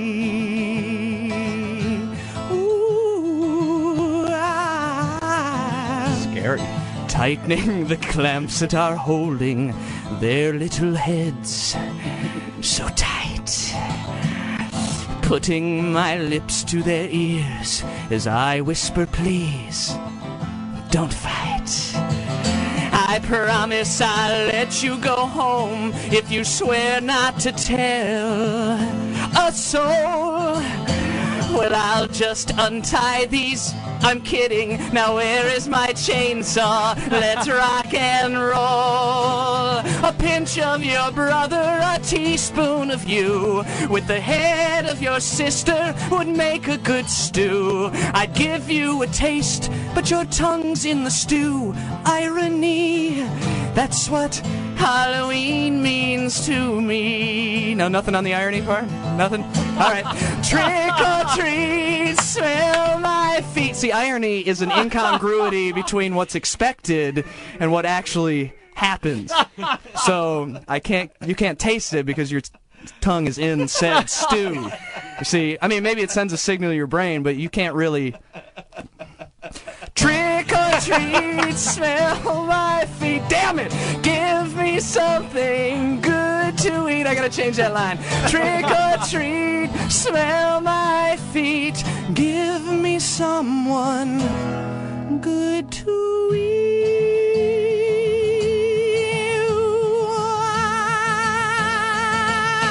Halloween. Yeah. Stephen Lynch, Halloween, from his new CD, The Craig Machine. I'm changing that line. No, that's funny. Nobody ever laughs at that line. Get in touch with the Opie and Anthony Show. Call 866-WOW-1-WOW. That's 866-969-1969. The Opie and Anthony Show. Oh, boy. I got to plug this thing here. Go, Jimmy, that we go. have coming up. This weekend, I'm at the Stress Factory. Whoa, wait. Thursday, Friday, Saturday. 732-545, haha. You're full of tricks today. And I'm promoting Brokerage, 11th and 12th, also on Long Island. Oh. But this is an Opie and Anthony event. It's called Thanks for Nothing, an Opie and Anthony holiday event, Thursday, November the 17th. Is it we doing really 8 to 10, followed by O&A Live? Oh, from 10 to 11. So it's really an 8 to 11 event. We're going to be at the Hard Rock here in New York. Visit SiriusXM.com/Opie and Anthony for details and RSVP for seats on the floor. You don't have to RSVP to get in the door. There's going to be plenty of space, but if you want to just show up, that's fine. But if you want a seat with a table, don't be a dick. Just RSVP. That's not confusing, right? No. Because we changed it up a little bit because we got really pissed off. It doesn't even say where. Oh, yeah. Definitely doesn't say where. That was where. me. You know why? Because I know where it is, so I don't have to put it on there. But Jimmy said the whole thing. I thought he had a perfect plug. I wasn't even thinking. No, I did say where, too. I should have. You did say where. You did? But he definitely said that's where. why. Okay. That's I was why. starting to look like, All right. where does it say where? Maybe I Hard can't Rock see it. Cafe. Hard Rock. 2 weeks from Thursday, we're going live again. Because someone enjoys us being out and about. Yes. We got to do something fun. Yeah, You should get girls with tits and little outfits. Oh, really? Jiggle, jiggle, jiggle, jiggle, jiggle. Really? Good. No jiggly, jiggly. Jiggle, jiggle, jiggle, jiggle. No Jiggles jiggle, are jiggle, great. jiggle. They really are. Yeah, of course it is. Jiggle, jiggle, I jiggle. love jiggling tits. Whatever. We'll have a good time. Love jiggling. I also love non-jiggling A-cups. Those are hot. Whatever. As long as there's a nipple on it, I'll suck it. Something perky. Believe me, if you have a fucking tumor with a nipple on it, I'll rub my dick on it and come. It's a bumper sticker I'm selling after my show. Small is definitely okay, but A is rough. I don't mind that. A is rough. Yeah. Let's start with the B. Yeah. I mean, it's like, I don't care because I know men and women, like we all pee in the shower. I didn't realize it was on. Why do we do this?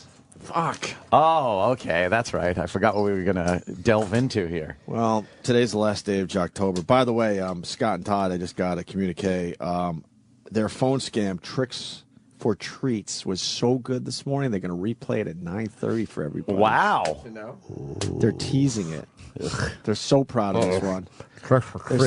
They're so proud of this fake phone scam. They're going to replay it at 9:30. You think it's fake? They're already tweeting. You think it's fake? Of course it is. And it was done years ago. Probably. Yeah. Oh, you know what? It might not be fake. It's It either might- fake or A long time 15 ago. years old. But the We make found out, believe yeah. it was done today. We found out they do have that huge catalog of phone calls that they just rotate through, right? Oh, they do? Oh, yeah. Only playing a Tricks or Treats one from 85. That was funny when you called that guy and you said you got candy and Tricks or Treats. Fucking asshole. Fucking rock face. Oh, he sickens me. And then he had to do some firing. Yeah? Yeah, he's cool. Who he fires? Right? Plastic surgeon and dentist? He gets to continue being on the air, but he fired people around him. Yeah. Jocks that certainly still have it. Yeah. Have the voice And and the work. energy and the passion to do it. But Yeah. Rockface gets to continue. All right, let's get into this. Fuck. All right. Anthony found a tape. He brought it in for the conclusion of Jocktober, where we turn it upon ourselves, I guess. Well, right? you know, I think it shows that even we weren't immune to doing some hacky things in the past. 1997. People. 97. There's actually a Facebook page.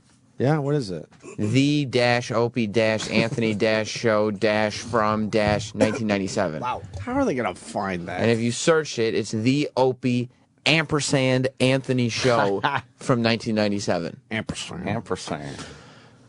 How many people have liked that page? There's already 558 likes. All right. They're having a good time with it. And there's a banner for WAAF, even though we play the same exact playlist as the other 792 stations that really rock, the station that really rocks WAAF. That the only station only that station. really rocks. I don't know what they call themselves now, but we were the only station, even though we were playing the exact playlist of BCN. That made sense. Here we go. From 1997, Opie got a cool email. The topic being, you might be a child of the 80s if. Do you want the official Jocktober intro so you can push this off another minute? Okay. No, because I'm trying to push this through before Bill Burr shows up. Bad. Because it's Why? going to be bad enough with Jimmy beating the shit out of us, but if Bill joins, fuck. He'll enjoy it. If Bill Burr gets here, let him come right in, because he would really enjoy this. He was supposed to be here by now, so. Aw. That's a shame. To beat us up. Very cool topic since Opie and Anthony grew up in the 80s. That's right. That's right, Sam. Child of the 80s. That's right, Sam. We were a child of the 80s. Yes. You know, along with the listeners at the time. Sure. We related. I could officially say I was still a teenager in the 80s. I could officially say that, Sam. Okay.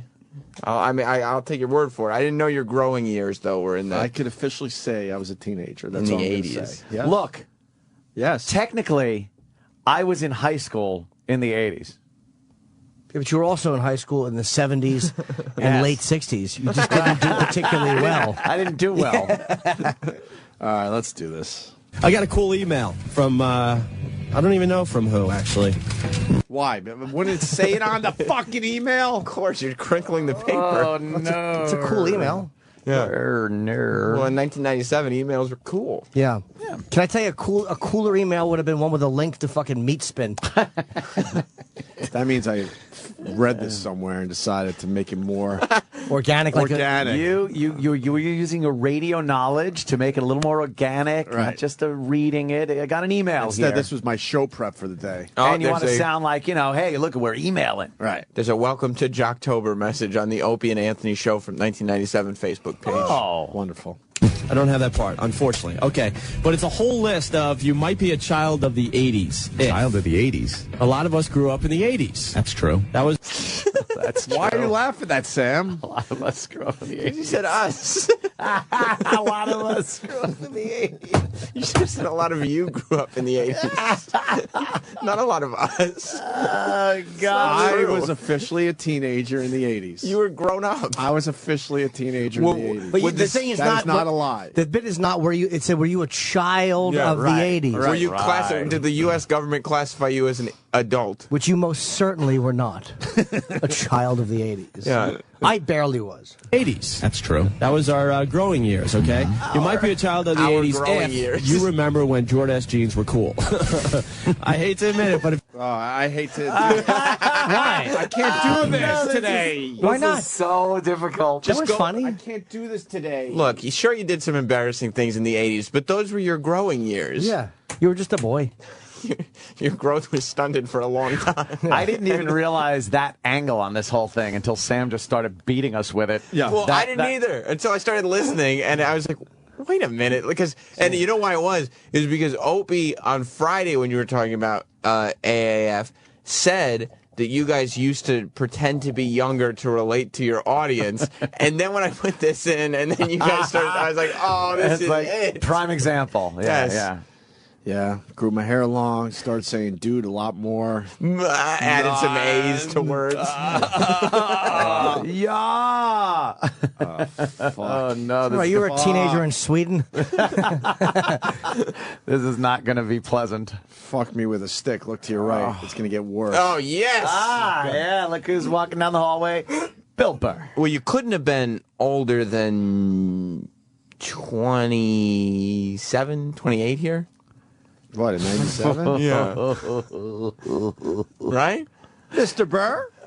Bill Burr. Welcome to the show. Bill Burr. Good timing. Going to be on doing, Jimmy man? Fallon tonight, I hear? Yes, I am. Oh, that's good. Congratulations. Yes, I am. That's a good one.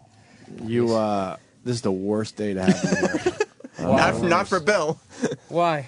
You're Well, going to enjoy today, sir. What did I walk in on we've here? done this thing called jocktober over the years, and we I take remember every that. October. Yeah, Yes. we feature every day a show that sucks and is hacky and typical broadcast radio drivel with the hole and the chick that's got to keep them all in line. Wacky morning shows. Wacky morning show. What am I explaining to you? You've been on 1,000 of them across the country. We've done 10 I'm or on 12. one right now. Exactly. You guys kidding? Exactly. Well, Well, you have no idea. We always finish off by dredging up a bit of our own past.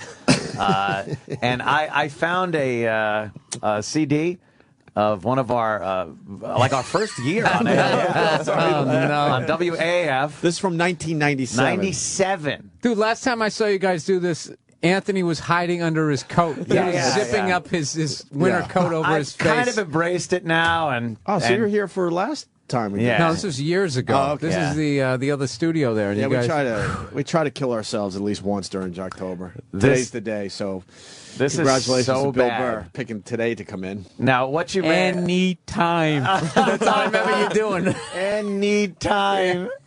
What we are doing here is something a little bit that kind of thread its way through the show that day. It was called "You're a Child." What is it? You're a child of the 80s. You might be a child of the 80s. Might be a if. child of the 80s. If. How'd you come up with that one? I just have. He already, there it goes. The first one's been thrown out by Bill. Should we do the setup so he? Yes. Yeah. Okay. It's very organic. Should we do the first track too? Yeah, of course. Yeah, I think There's we a good should. laugh at the end of the first I think track. we should. Well, it starts with this. This is the first track on the disc. It's 8 seconds. It might be from the 80s if. Well, no. Child of the 80s. Child of the 80s. No, before we got to the topic, I take full responsibility. I decided this was cool radio for 97.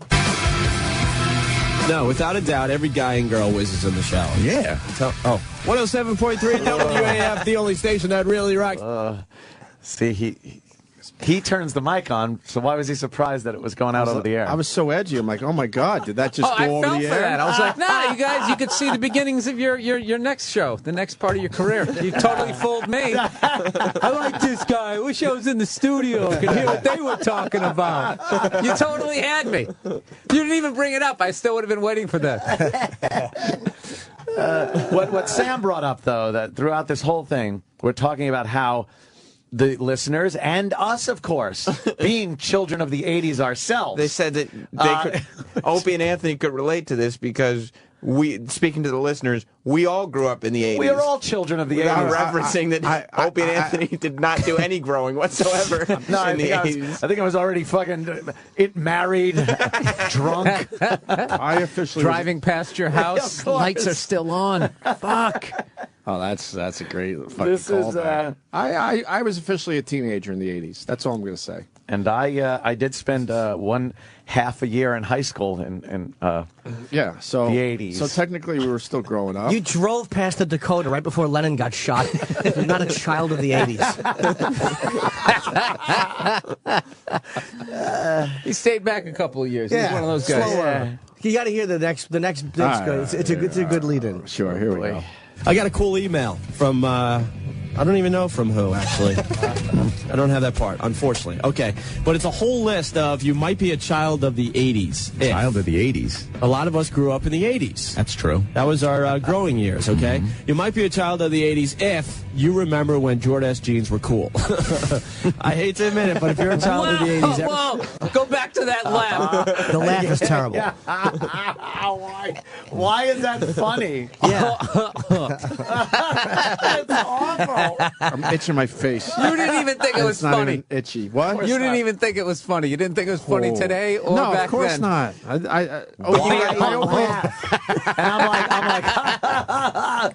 I'm laughing. We were just always nervous that our listeners were going to find out we were older than we were. Yeah. You guys probably remember wearing Jordache jeans when you were Older than- kids, yeah. right? Oh, yeah, when you were yeah. just little kids growing up in the 80s. Well, just Ant like was the a listeners. reiterating idiot, too. Like, email. Oh, Okay, that's all email. I'm doing. Yeah, okay. Oh, It's we very, know that. very Smothers Brothers. I wish we did smothered. It was a format for young men. And we were a bit older than that. So we were trying to like downplay to make believe we were younger than we were. Growing up in the 80s. That's always a great way to start your career. Just start it off with a lie, and then try and build everything up on that. That lie. Yeah, that never crashes back down. Sad part, I was already in radio 10 years. I was already in the classic rock stage of my career. And then Dude, you're on AAF. That's a huge station. I was at the home of rock and roll before that, where we played Jethro Tull. Like, it was classic rock. And then all of a sudden we get the call to go to Boston. Now we got to like play rock music for young kids. So we had to make believe we were a lot younger. The middle of the 90s when you all could that shit was out there. Yeah. And you could hear it in these old tapes that we were just trying to hold on and make them believe we were young. All these memories of the 80s, you actually had the memories working in radio full-time as an adult. Those are your child of the 80s memories. That's when you were growing. The only thing I'll admit, I was officially a teenager in the 80s. That's all I'm saying today. Dude, but I remember that period because I was just old enough to feel lost when grunge music came out. Right. I was talking on my podcast, you know, they do this whole 20-year retrospective of Nevermind, and everybody's going like, I knew, man, the second I saw that video, there was a change in the air. I had no clue. No idea. I was waiting for the next Skid Row record, and I thought it was awesome. Slave to the Grind. I'm like, dude, this is even better than the fucking last one. And all this shit, and all of a sudden everybody's wearing flannels. Everything's just passing you by, and you're like, I don't know. Yeah, that's when I officially, that's funny, man. officially became old. So everybody now is pissing me off. Is everybody who's even people who got into that album to say that you knew it was a moment? Yeah, shut up. I hated it, and I didn't like how Kurt was making fun of tap-on solos in it. I'm like, this guy's a douche. That's not a solo. I love him now, but I'm not going to sit there like 20 years later act like I knew. And I think had you no knew- clue. yeah. You were just thought it was just another band coming out, right? Yeah, AC/DC had their best album in years, Razor's Edge. Right. I was all aboard. Headbangers Ball. Let's keep it going. I had no clue. You're right, though. Thunderstruck was off that fucking album. Yeah, it was great. And Money and whatever. It was Thunderstruck. That's hilarious. That was it? It was it. It was all that was on them. That's all you needed. That's all you needed. Oh, there was a few others. But what other things would tell someone that they were a child of the 80s? Here's the laugh. I backed it up. If you remember when Jordache jeans were cool. I hate to admit it, but if you're a child of the 80s, everyone has a picture. I think I wanted to give the impression I was like a pothead too, because I figured the kids were smoking the weed. You guys, I didn't include it because it wasn't part of the bit. And we've only got so much time on this show. Lots of pot jokes. Well, you know, the kids they were smoking the weed, and we wanted to fit in. Yeah, smoking weed when the mics are off. And, Did you guys have like a meeting with like the Mr. Carlson, and they told you that, listen, you guys have to, or is this was this your own call? Your own radio we used to have instincts? air check meetings. We used to have air check meetings, but we were doing our own thing. We had to sit and. So this is your guys' call. This makes it even worse. Shouldn't have been made that. That was a good chance you could have passed it off on somebody else. You probably should have taken that opportunity. What are you gonna do? If we're gonna get beat up, we might as well just be honest. Yeah, this was our bit. I hate to admit it, but if you're a child of the 80s, everyone has a picture of them with Jordache jeans on. Oh. And Sassoon. Sassoon. Ooh, la la, Sassoon. You might be a child of the 80s. Okay, that one hurt. That one hurt. That one hurt a little? Yeah, that one stung. Ooh, la la. I didn't think I was going to get stung on that, but that stung. I thought it was a nice improv. Yeah, you obviously remember the commercial. I mean, one of the things about being a good DJ is you have to know what's going on around you. I love and be informed. I love this. No, Ant, that was great. Bill's such a dick at this. I don't want you here. Can you leave? I don't like you. Wow, that was bad. Yeah, I like that when someone mentions a commercial and someone can just do the commercial right then and there. I felt like I got hit. On That was one. good. Like I felt like fuck. You got a little jab? My That's legs the first wobbled jab. a little. Yeah. I feel Now I'm hoping I could. I didn't think it was that sit bad. through the rest. Like I could easily listen to that again and not even feel uncomfortable. Shut up, you son. I was hoping he was being honest. You might be a child of the 80s if, in your 5th grade class picture, you're wearing an Izod shirt with the collar up. Something tells me you had some Izods, Opie. Easy. Well, did you? Honestly, no. I never. I can't. Hey, look out! Wait. I don't think that's that bad. But here's why it's that bad. It's like I called him a fucking asshole or something. Yeah. Easy there, eyes on shirt. Watch out, that's crazy. You also just implied that when you were in 5th grade, the decade was the 1980s. Yeah. And like he's saying that children had Izod shirts, and you're like, well, you must have had some. Why would he? No, he didn't. No. In the 5th grade? No, it couldn't have been. He was like 41. He had a fucking tie by that time. So I was applying what? Skinny You were implying. I was applying that one of the years of the 80s, I was 11 years old. Is that what you're getting at? When you were in 5th grade, that's 11. The decade was the 1980s. Yeah. That's not Not even close. No, not even close. That would be that you were born in 69. Yeah. How would you know? I was a Because teenager 69 in the 80s. plus 11 is 80. I was a teenager in the 80s. Fucking Sam, fuck you. That goddamn Sam is pulling these fucking little tidbits So out. we're trying to have the audience you didn't believe that we could be 11 years old in the 80s. Never would have figured that. You didn't have an Izod shirt when you were a kid. No. No, you had a fucking, like a Village People iron-on or something from Maybe like an iron-on. 74, 75. That's right. Yeah. He was too old to be in Over the Edge when they made that movie. Nobody remembers that. I want to say it. Wearing a Woodstock shirt that he got there. Yeah.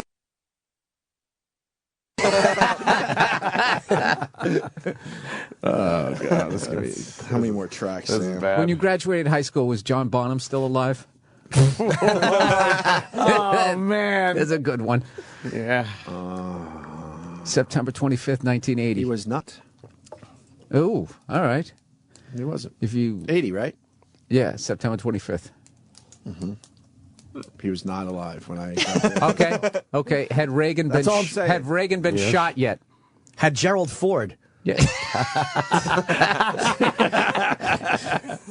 We're going to inch our way through the decade. I know he doesn't have a lot left. Reagan was shot when I was in high school. Stop. I swear to God. Was he? Yeah. Well, that happened right around the same time. It's 81, I think. That was a weird period, yeah. Let's go back to the clip. Easy. Well, did you? Honestly, no. I never got into collar shirts. You didn't? You will not see me in a collar shirt very often. This guy's a rock and roller. I got a scrawny little chicken neck. You might be a child of the 80s if you know by heart the words to any Weird Al Yankovic song. That's scary. Hard to even admit to that. How about this one? The Brady Bunch movie brought back. Anthony. Cool I'm a Come hole. on. Look at I'm a hole. Anthony selling that one. Hard to even admit to that. I'm a hole. Paging Mr. Herman. Mr. Herman, you have a phone call at the front desk. That was great. What a fucking team player he was. No wonder you guys got here. Let's hear that again. Trying. That is support right there. Wow, this is brutal. Having Bill here is get over really the- bad. I can't get over the pot laugh. Why? It's funny 1997, stuff. I was already 7 years clean from fucking pot and coke, and I'm making believe I'm a fucking druggie. Dude, how much of a psycho were you when you were wired? I never really liked it. Yeah. I never liked it. I could look at you. You the same way? No way. No, I Yeah. never fucked with that. Oh, you never even fucked with it? No, I That's never smart. tried it. No way. Yeah, I never. No, really- I'm I a thought- Len Bias kid. I saw him. That was the big rumor was he did it once and he died. That's all you needed to That's hear. yeah. So I was like, all right, I'm not messing with that. I didn't like it as much as I thought I did. I think. Yeah, I was done by '89 on that. Well, considering your radio career started with a lie, I don't know if I'm believing this either. Yeah, I wasn't into that. I just Pot. Yeah, 90. New Year's 90. Fucking hilarious. Well, you were probably too young in the 80s to smoke pot. Sure. Well, if you were 11. Just growing up. Smoking candy cigarettes probably at that age. Yeah. I haven't smoked pot in 20 years. What year is this? I gotta That's start 21. smoking pot again. It's 21. It's time. Heart, the worst any Weird Al Yankovic song. Yeesh. That's scary. Hard to even admit to that. How about this one? The Brady Bunch movie brought back Cool Memories. Cool memories. Yes. One more. You might be a child of the 80s if 3 words, Atari, Intellivision, and Coleco. Oh, Coleco. Coleco, I'm Yeah, sorry. I remember those. That was all we had. We didn't have computers and, stuff like that growing up in the 80s. Wait, growing up in the 80s, like your parents bought it for you and you didn't buy it for yourself. This is so fucking bad. You were writing code in the fucking 80s. Also, current day Anthony having the ENIAC computer. Yeah. Also, current day Anthony corrected me from 1997. Oh, that's true. Yeah, That was kind of creepy. I know, that was weird.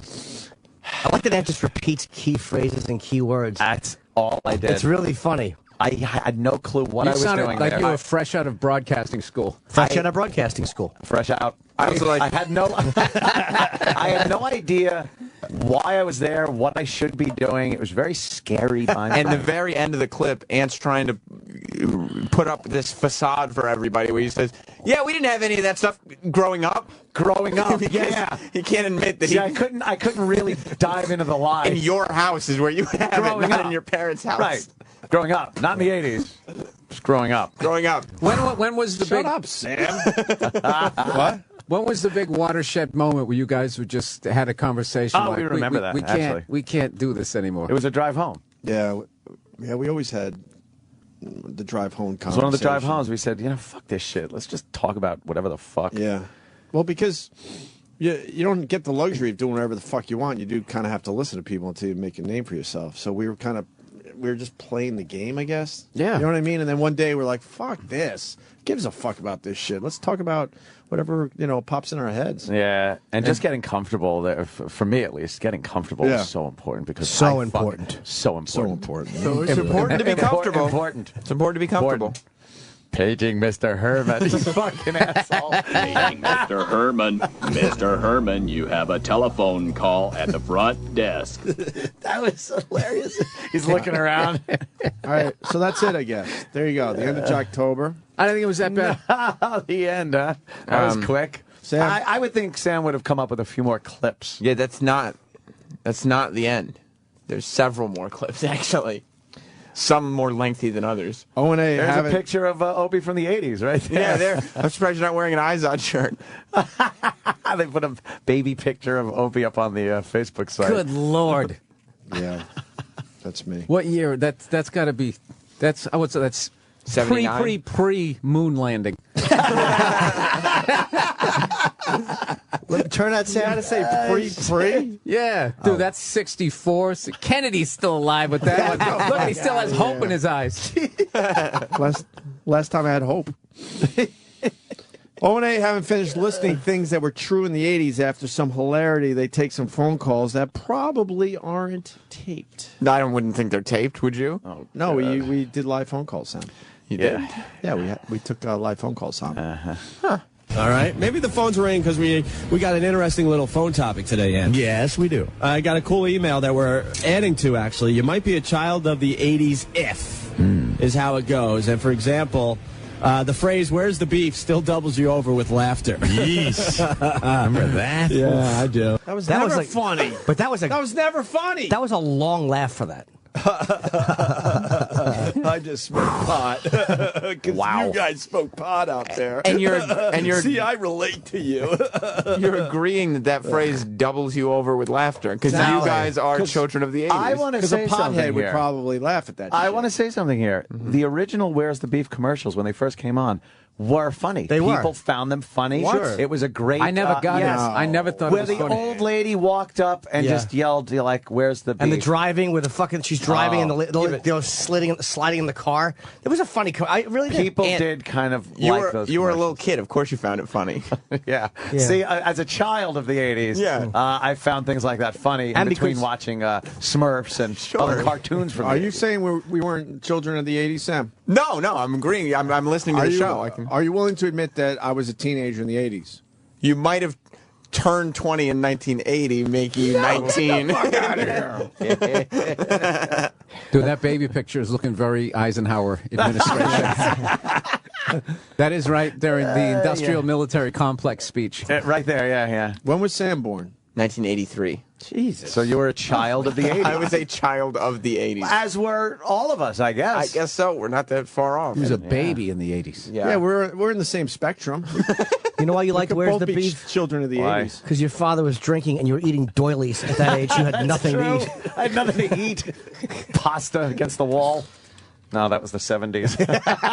Or maybe the 60s. I have no idea. Can we negotiate? That picture's great. I think when that picture was clicked of It's a Opie. big bun. It's a very big bun. Big fluffy bun. It's a very big fluffy bun. Where's the beef? Some hamburger places give you a lot less beef on a They're lot all of dead. bun. People like Where's the the old, beef? the At old Wendy's, broad. we serve a hamburger we modestly call a single. It was And just a when- bad line read. Yeah. Where's the beef? Where's the beef? And they're bad, the time. awful acting, looking around. I never found it funny. I'm not trying to be a snob here.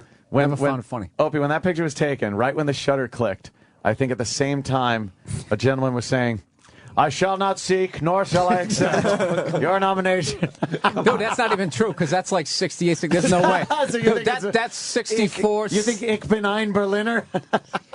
I think Mustang was just rolling off for the first time at the Ford company. Could be. Their new car, the Ford Mustang. That was probably 1970. You got out of an Edsel. Go over with laughter. Yeesh. Remember that? Yeah, I do. How about this one? You might be a child of the 80s if, honestly, you remember when film critics raved that no movie could ever possibly get better special effects than those in the movie Tron. Tron! Oh, that was horrible. I got one I just thought of. What are you laughing at? About, you're a child of the 80s. What were you Tron. And then you think it's going to go somewhere with a bit, and then all you get is, that was horrible. Shut up! Dude, all this just sounds like all my early stand-up tapes This where is so bad. you basically sideswipe funny. You get a little close to it, and then you just keep going. Yeah, and then just kind of knock off and hope for the Instead of best going down with the it, road. right? Yeah, a little paint on the side of your car. That's all you get. Hope down the road, you straighten it out. And, I want to hear some of your old tapes, though. No effing, No? no way. It's no not way. easy. I have. Why not? Do you at least have one example you could give us right now? I get enough. Oh my god, dude! I just what I was wearing. Really? I don't. I have one. I am wearing like navy blue Dockers. Okay. With black shoes, no belt, and then a striped shirt that's like pea soup green and navy blue. Wow. Okay. And I have a could big picture that, big afro. big red afro. A big afro, and I'm too afraid to take the mic out of the mic stand. But I'm holding on to it for dear life. And I have the most clever, douchey jokes you ever heard in your life, dude. They're horrible. I play it. Anybody comes over my house, if they ever do my podcast, I'll show it to them. And then I did it for Nick Swartzen one time. And Yeah? it's just over. They're like, oh my God. That bad?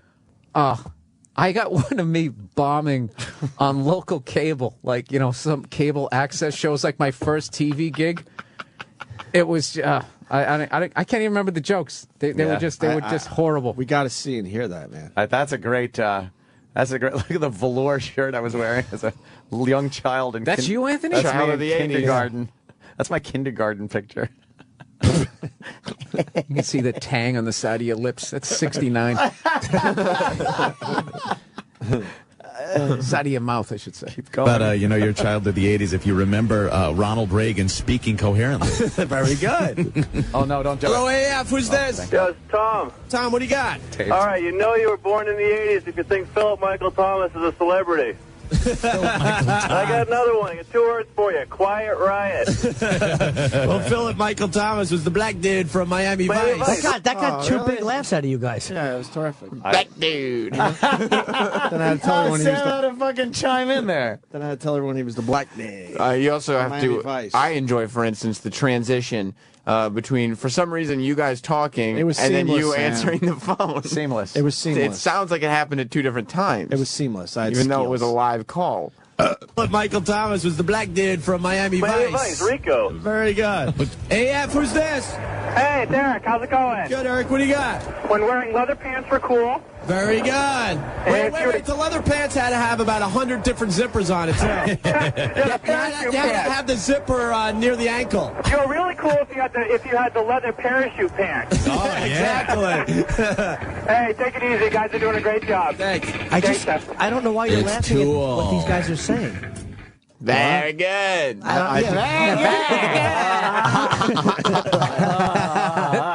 just zoned out there. What happened? I don't know why you're laughing at what these people are saying. Like leather pants, you're like, yeah. I don't know why. I don't know either. I would never laugh at that. I don't know. It's 1997. But it wasn't even a joke. The guy wasn't even joking. He was just making a point. Bill, is that your afro? There you go. Jesus Christ. Wow. Shit. You look like Montgomery from Fame. Where he tells Ralph Garcia he's in love with him. That's way back college. That's me on WERS. That's the Simply Red guy. Yeah, I gave that one to the Boston Globe. That's haunted me ever since. Fuck. Wow. Damn. Was that the biggest? It's not even funny. It's just wow. No, yeah, we're just looking at it like, oh. No, I didn't realize your hair could do that. Was that the highest you got it? Yeah, that was me in my rebel, no pussy college days. See, Sam, cut your hair. I like my hair. You're doing like a Bill Burr thing. You're going to look back like this, though. Horrible. Yeah, just cut it. It's time. You're going to go, what was I thinking? Oh. When I'm doing Child of the 2000s bits. What a cock. That's how cock he is. Yeah, look at me. Oh, I got some hope there. There's a lot of hope. Opie, the douchometer is officially pegged. Yeah, I know. The fans are really enjoying this. You didn't like the very good, Sam? You don't like the way he said Very good. Not gonna do it. It's almost Dana Carvey there. Will in Houston, I like how Opie laughs at the hilarious joke, then explains it. Oh, Jesus Christ. Oh, this is important. Being here. This is, you're questioning your I like your. yeah. You can hear your excitement that people are actually calling in. Like it's going good. I don't care what somebody said. Yeah, you remember salami? Salami. Yeah, salami. Remember salami? Nobody eats that anymore. No. as long as shitty calls are still going through, they'll do this all afternoon. And that's what we did. Oh, yes. Today we're on a little subject called You Might Be a Child of the 80s If. All right, let me give you an example. You might be a child of the 80s if you ever dressed to emulate a person you saw in either a Duran Duran, Madonna, or Cyndi Lauper video. Ooh, yikes. Never admit to that. Never. You might be a child of the 80s. anything. No, I don't admit to anything. Lyrics, Yeah. This is, oh my God, that's when my hair started turning. I didn't know what to do. Shotgun to the fucking mouth would have been appropriate. Dude, Jesus. did you have red hair? My hair was very blondish when I was a kid, and then it turned like reddish brown. Holy shit. And That's 71. That's not the 80s. That's 1971 right there. Come on, that's in the middle of the 80s. That's the 80s. That's the official. The Beatles just broke up haircut. Let it be. You got the Let It Be one. Yeah. No, that's when Joshua Tree came out. Yeah. That's the mid 80s. Can you tell? The caption is, I would have thrown spaghetti at your faggoty ass, too. But yeah, no, that's not even, I mean, the 80s are like, this kid is looking like, imagine what's going to happen in the 80s. Fuck you, Sam. That's how not a child of the 80s he is. That could be in the 80s. No, it's No an way. impossibility. No, that could be in It's the an 80s. impossibility. I'm holding on to this. I was listening to The Clash. Yeah. No, you weren't. It's great. Yeah.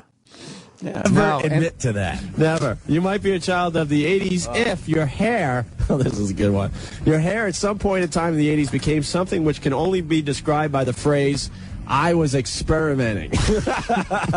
Remember, it was huge. Girl. Dude, you sound like you're having the time of your life on this show. Inside I was crying. Happy to be there. Hey, can I tell you, Inside I too? was crying. I don't even think you were. I think I you were wa- just completely nervous that you were going to blow this gig. Oh, yeah, absolutely. I wasn't in an attic. That's I fair. was happy.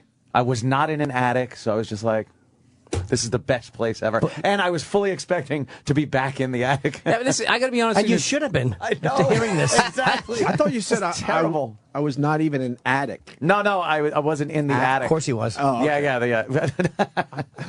Was.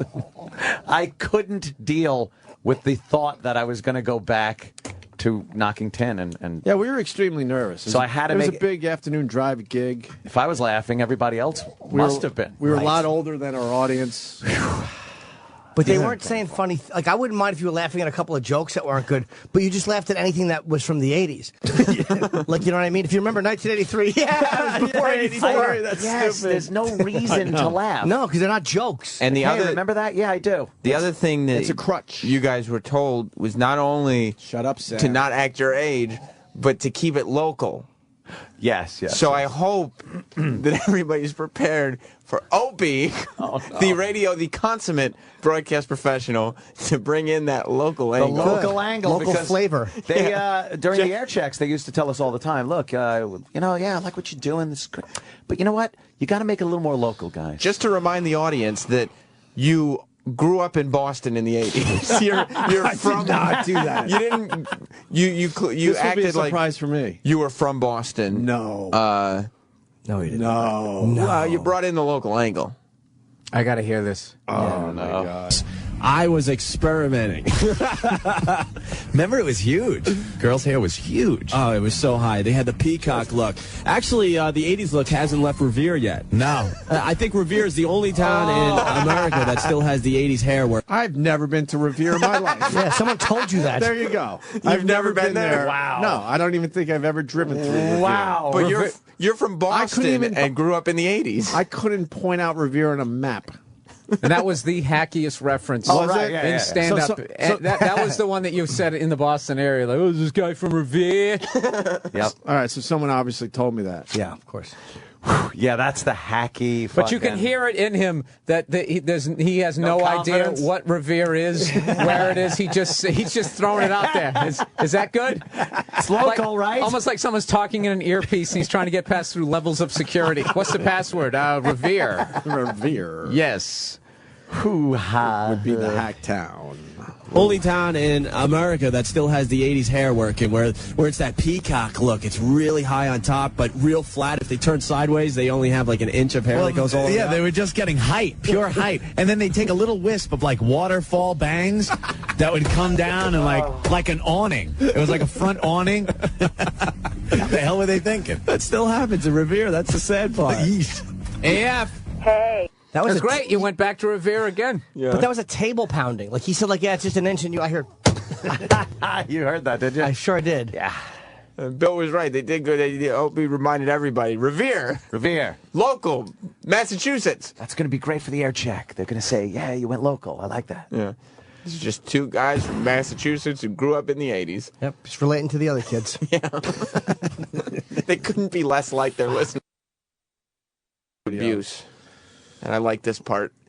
AF. Hey. Hi. I'm a child of the 80s that remembers when Def Leppard's drummer had 2 arms. That could be the shit. Now we're talking. That's some excitement. And the one thing, and here's the annoying part, that was the funny joke that you guys don't laugh at. You go, yeah. I know. Like, you should have laughed at that. That's his inner radio child screaming out, this is the direction I really want to go in. As he's sitting there, Revere. Like in Revere. Oh. This reminds me of that cripple. Yeah. Yeah! You're right, though. Why can't I do that? Fuck, Bill in a way is right. Yeah. Yeah. 'Cause I I don't want to think- make fun of amputees, not talk about this crap. Yeah, I don't think this. I don't actually. Fuck, don't. you're right, Bill. I don't think it's this bad. I don't think it's You're that breaking bad. it down. It's so bad. Let me go to Kyle in Boston. Kyle. Hey, as hacky as that Revere line was, it's still fucking true. There you go. It's true. There It you is. go. True doesn't make it There you unhacky, go. though. There you go. I mean, the point is that you're liars, not what you're Yeah, saying. exactly. You're telling the truth. You're lying. Why are we liars, Sam? Liars. Why are we liars? We really are. I got a question. Who came up with the idea for Opie and Anthony's demented world? And Anthony pointing to the world and Opie getting ready to punch it. And if I notice, the two of you are in that world and you still want to destroy it. Holy shit! Look at Anthony's ponytail. I didn't even see that. It's two. I have like one on one side, one on the other, and one on top. Ponytails. So it's like this big, fluffy poodle head, and then You look like Opie- you're in Spyro Gyra. It's crazy, right? Like when I was a kid. And then I got rubber bands in my hair for some reason. Yeah. Opie's got like. It was the first time we ever had a makeup artist, and that's what they decided. Wow.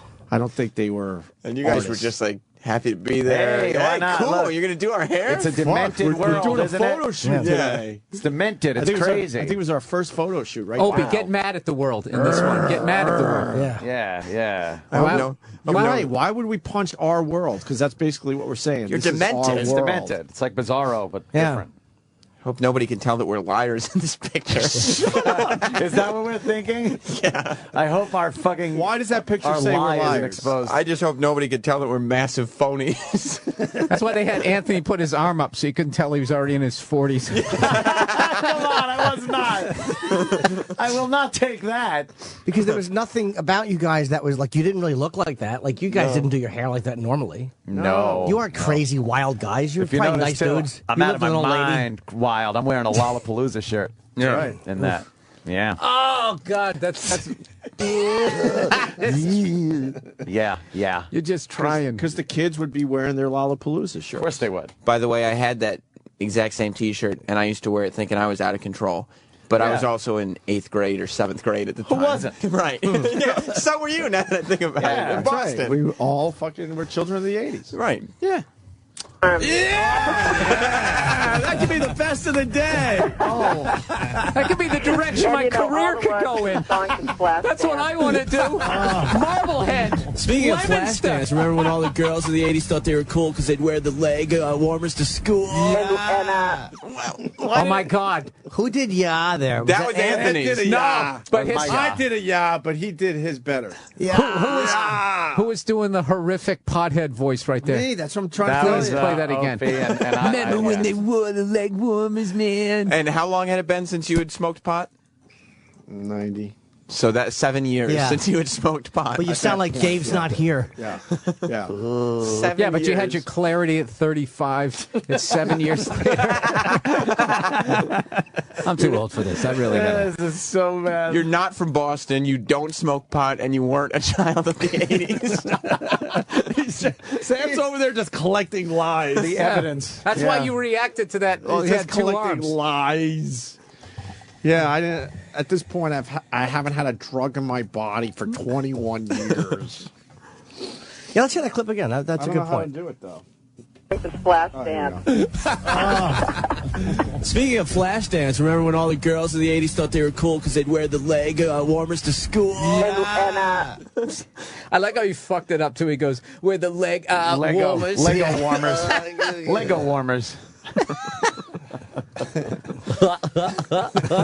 Yeah! Revere, Marblehead, Worcester. I think we wrote down towns before we went on the air. For the first year, we were we were writing shit down. I think you're right. I think towns were written down. Somebody on the Opie and Anthony in 1997 Facebook page just posted a picture of two confused old men with the caption, metaphorical picture of O&A trying to relate to their listeners. This isn't funny. Yes. Oh, Jesus. You might be a child of the 80s if you're excited to watch Family Ties. This is nothing funny. Family Ties. Yes, I would have to reiterate. Just chiming in douche. No reason. Almost done. Painful. That was More things- towards the end of your anytime. More things that happen in the 80s. Then the phone system gets screwed up, or Opie can't get the pre-recorded call to play. It's one or the Oh, other. I can't shit. tell. See, you say that the phone system is screwed up, but then I'm factoring in that you guys were liars. So I'm assuming that you're playing pre-taped calls and that isn't what's not working. You can't figure out how to push play. How could you just factor that in? I'm not going to admit to any lies today, Sam, but you're keeping track over there. Yeah. What are we lying about? Well, in your so mind? far, I feel that you've lied completely about your age, growing up in the 80s. You're lying about being from Boston. About what they think is funny? You're lying about what you think is funny, because those jokes weren't funny. You're lying about smoking pot. You're trying to do the voice. So far I've got 5 Lying huge about the lies. kind of show that they want to be doing. Lying that they're enjoying themselves. I like how Bill pointed out the fucking amputee thing, because you're so right. Yeah, you're like, That was please, edgy. It was like, please, yeah, more fuck, people more say like stuff like that so I can do stuff like And that. I don't know why we couldn't do it ourselves. Like, just say, fuck it. Well, we did, finally. But at that point, go, you know what? Fuck it. We want to hear more about this demented fucking weird shit. I'm going to punch Sam in the head. I like Sam listing the Sam's lies. now Good. writing a list of all of our lies from. All right, what do we got AM. on the lie list so far again? We're from Boston. We grew up in the 80s. Yes. We think our listeners are funny. Yes. We like doing this type of radio. Yes. Everything's funny. Our calls aren't recorded. Good. We smoke pot. Right. Yeah. That phony dialogue, we don't know the mics are on. Oh, yes. There's another one. We didn't stop smoking pot. We might get a double 7 digits here. years ago. At this point, Jesus. 7 years ago. The mics are off. Yeah, that's 8 lies. Yeah, that's a lot of lies. Fuck. All right. I got to actually make it a smaller font so we can fit it all on one page. Also today on the show, we're doing the phoner. You might be a child of the 80s if. And we got a couple of good ones coming in here. Might be a child of the 80s if you know who shot J.R. That's a good one. That is a very good one. You might be a child of the 80s. Yeah. What was good about it? Nothing. I had no idea why I said that, Jim. I throw myself on the mercy of you fucking pricks. I found another lie. Opie got this from an email as opposed to just reading it from a website. From Prep Burger. Prep Burger or something. Bitboard. I like how Bitboard Anthony's was a like big one. feigned excitement. He went, Not only is it a good one, it's interesting. Yeah, that's a good one. Yes, I do remember It that wasn't. as a child of the 80s. Actually, that might be one of the more honest moments you have because you couldn't even sell it with a fake laugh. You're just like, that was English language. I don't know if people give a fuck about this, but when I was at BAB and then Ann was at BAB with me for a little while there, we were doing way edgier stuff than this. Yeah, because it was like 7 at midnight. We had Boston we really had naked listened. girls being spanked, all Yeah. sorts of crazy shit. And so we What, you we had went naked backwards. girls being spanked? Jesus, you guys were out there. It was way before, now every fucking show's done it. But what I'm saying is naked girls doing some pretty crazy shit, and then we took a step backwards to take this job. Oh, I wow. guess. So that's even worse, huh? Because they had a lot more hands-on shit with us at AF than Money. we had at That's what he's BAB. trying to say. Yeah. They had a lot more hands-on money. Hands-on money. To pay us, and the creative level of the money was then the money. This is what's Money, confusing. money. This is confusing even to me. We do have video of like Aunt in a shower with fucking girls, showering off from debauchery that was happening in the after this. studio. This was before we fucking realized we got to do our turn this thing. ship around. We got to do something. How far out to sea did you get? Very far before we decided to turn A around. sea of other men's cum. Jesus Christ. That's a good one. That is a very good one. You might be a It's child of the hilarious. 80s if all skate change directions means something to you. All skate, remember that? All skate. In the skating rink. Yes. All skate couples only. You can hear our Boston accents. That is a Yes. 70s reference. I It didn't really get is. that. It really is a 70s reference. What? That's roller boogie. Roller- That's 76. What are you Roller talking skating about? rinks. Well, that's why Ant got excited and went, ooh. Yeah. Did I? Yeah. I did. Ooh. You think they're giving themselves away with the wrong... If you remember separate water fountains, yeah! Oh, wait. No, that's what somebody calls in with something racist, and then Anthony goes, yeah! That's the direction. Well, we could all agree you could hear the Boston accents, Sam. You guys aren't from Boston. You're can hear the faking it. You can hear you're the Boston phonies. accents, right? I'll give you credit for being phonies and liars. As a matter of fact, I'll add that to the list. Remember that? All skate. In the skating rink. Yes. All skate couples only. And then the change directions used to freak everyone out. They'd start falling and stuff, trying to hit each other, trying to turn around. You know what I know? You're a child of the 80s if the @ key on any keyboard just didn't mean anything It didn't to mean you. anything in the 80s. Very Now good. it's very important. Yes, you might be a child of the 80s if Please you go owned a back pair to of Anthony. rainbow... Please go back to Anthony. Why? I can't. Why? Yeah. Let us off the hook, Bill. Why, Bill? Why? Why are you doing this to me? Let us off the hook, please. Let's I talk about just you and love Jimmy Fallon. how every time I sit there and you guys are like, okay, this could be funny. You guys go right up to funny and then you turn it back around again. We were scared. We were scared. We were. Okay, now I can't make fun of you. You just totally admit to it. You know, Bill. We were scared. You know, being frightened isn't a funny fucking thing, man. The Opie and Anthony show from 1997 just posted, whoever's running this Facebook page just posted, Brother Mans, why is everyone crashing our site? If this keeps up, we're going to have to block all posts. Chua! Chua! Yeah, I'll have the last laugh when I start fucking printing up Brother Man T-shirts. And I don't there's even the get that joke. What Royal happened? Flush cover. Look, we're Opie playing used to say, poker in a toilet. Brother Man is his catchphrase. So what's up, brother man? Shut up. He used to try to create catchphrases. You know, Opie, I like you too much to even look at you. After here, I'm embarrassed for Just you. let me be today. You Brother look, Man. You want to look at the station CD we were part of? You love the Demented World cover. This was called Royal Flush. That's not bad. We're all just hanging around, playing poker, having a good time. That's not bad at all. People still do that. Where's the urinal one? Was that part of Royal Flush? Yeah, it had to be. There was an alternate. Turn it, Sam, a little bit. I can't say. Cover or something. We're all at the urinal. Yeah. Mm-hmm. There's nothing to say. There honestly is nothing really wrong with that. So how else do you get 10 guys in a photo? What are you supposed to be doing? Yeah. You know, that looks like a bad rock album in the 70s. Yep. Nothing. Is it as bad as that joke? Nothing. No, you're right. It does. Opie and Anthony just don't remember the 70s. Well, no. It's well before. Tiny little babies. They grew up in the 80s. There's some great acoustic performances and then real shitty comedy in between the songs. I mean, really bad. Really fucking bad. What are some of the artists on this one? Everclear, Tracy Bonham, Local H, Our Lady Peace, Cake, Mighty Joe Plum, and the WAAF Air Staff. The Knicks Didn't do anything in the 80s. Very Now good. it's very important. Yes, you might be a child of the 80s if you owned a pair of rainbow suspenders just like Mort used to wear. It's embarrassing. What am I fucking And one more passing real up fast. kidney You might stone? be a child of the 80s. Oh, man. I actually did this one. You sat with your friends on a Friday night and dialed 867-5309 to see if Jenny would answer. You did that? Did you do that? You were an adult. I'm officially going to admit a lie. I never did that. Then why did you say you did? Add it to the list. But I'm officially not going to admit that. I never did that. And Why that's the would you? truth. Why did you tell people that you did?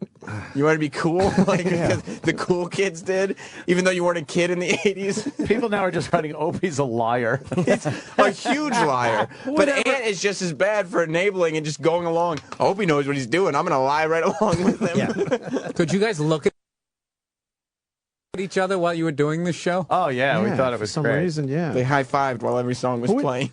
But the bald-faced liar show?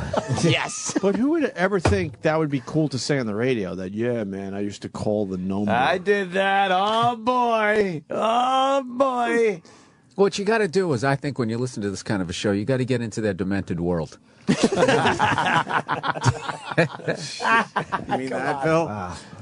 Look at the long leather fucking jacket I got, though. That's cool, right? And your tucked-in shirt. Yeah. I like the fact your shirt is tucked in. Your braided belt. Well, I know by then grunge had come in and nobody tucked their shirt. Nobody That's did. right there. That's a nice hint. Yeah. None of the kids are tucking their shirts, but you're trying to relate. Yeah. What? You know what, though? There's a dead giveaway in that picture. Of what? Dead giveaway that maybe... Crow's feet around your eyes? You asshole. Do you have a wedding ring on? Yes. You do? Oh, there What it the is. fuck? Wow. Someone Yeah. fucked up. Yeah, you 'cause probably told people it was a mood ring. That would be the 70s. They told us they told us to not admit we had girls, that we were available for the Wow, what ladies. a prize for the girls that was. Jesus Christ. That we were available. Ah, this is so bad. Oh, that was the unusual suspects cover. Yeah. See, 'cause we're unusual. There it is. What now? I'm trying to figure out what's hanging off your pants. Is that like a shirt? Hat. Oh, you got your hat buttoned to your belt buckle. The kids were doing it. Oh, no. Sam cannot get enough of this. Sam is enjoying this a little too much. Look at his hat hanging from his belt buckle. The adjustable band. Now I get was why. snapped to his... Why does it take this to make you laugh, you cunt? Oh, it's terrible. Dude, you were fucking lost. You really were with that big stupid hat. It was just he's like some fucking aging ingenue, still trying to be the flavor of the month. It's over. You're old. It's a second album cover. His shirt is tucked in. He's like a dork. He's like Cheryl Teague in 1991. His dorky shirt is tucked into his belted jeans. What a set of balls. Fucking hands in the pockets and true rock star. What a set of balls. Holy shit, Sam. These opportunities don't come up often. Oh, that's fucking I'm going for the gold. Second album cover with his shirt tucked in. Someone look it up. Were the kids tucking their shirts in? No. Dude, even all the other old guys in that photo have their shirts untucked. Everyone has their hands in their pockets. Just a bunch of nerds.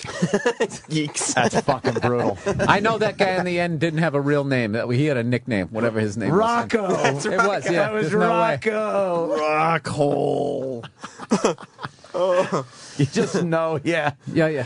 He's the guy that used to come on after us, nighttime. Every Yeah. morning show has that. And see, Hillman had to be the Santa Claus. Yeah, he's standing. Because Dave loved Hillman. He's the guy. You're going to be our leader in the photo. Oh, my God. Hillman's been there that long? He's still there.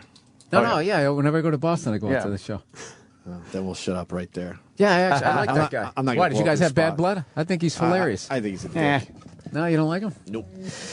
Too much personal shit. What the fuck is that? Honk for Hooters on a billboard. Dude, who's that guy? I was wait, never- who is that? I was never on a billboard. I was never on a Okay. billboard. I can't confirm. Who's that guy on the left? I don't know. That's you in Would drag. you dress up in drag? Oh, Opie? no, I swear to God, no. You promise? Because that looks like Anthony and Opie in drag. No, somebody fucking did something. It's the Opie and Anthony show. Yeah, and you're doing There's Anthony. Honk for Hooters. It's probably... No, I swear to you, I'll admit I've done a lot of douchey things in this business, but I've never I would've dressed like a remembered that. fucking Okay. woman for a promotion. It's probably photoshopped. It's probably something you've done on the side of the road, and somebody photoshopped Were we it. on a billboard yet? I don't remember that at all. I don't That's remember not saying that. much, though. I don't Honking for remember a lot Hooters of- is pretty I don't nuts, remember a lot. though. It's crazy. I like how you made like the two O's in Hooters were like boobs. That was really clever. Can you get that picture and blow it up a little bit? Is that really me photoshopped? I don't know. I can't tell. I can't either. Look, yeah, I would not fucking dress and drag for I dumb don't, radio. Is this for a another dumb lie? radio promotion. Is this another lie? I My haven't personal life's confirmed another yet. story. It could be a blow huge that up. lie. Get in there. No, it's not. I swear. I'm wearing a Patriots shirt. Is that me? I don't think Yes. that's Anthony. I don't think that's me. Because he's got like a No, it's mullet. not me. It's not pulled That's back. not you That's not guys. Anthony. That's not you No, guys. that's not us. Okay, you told the truth for once.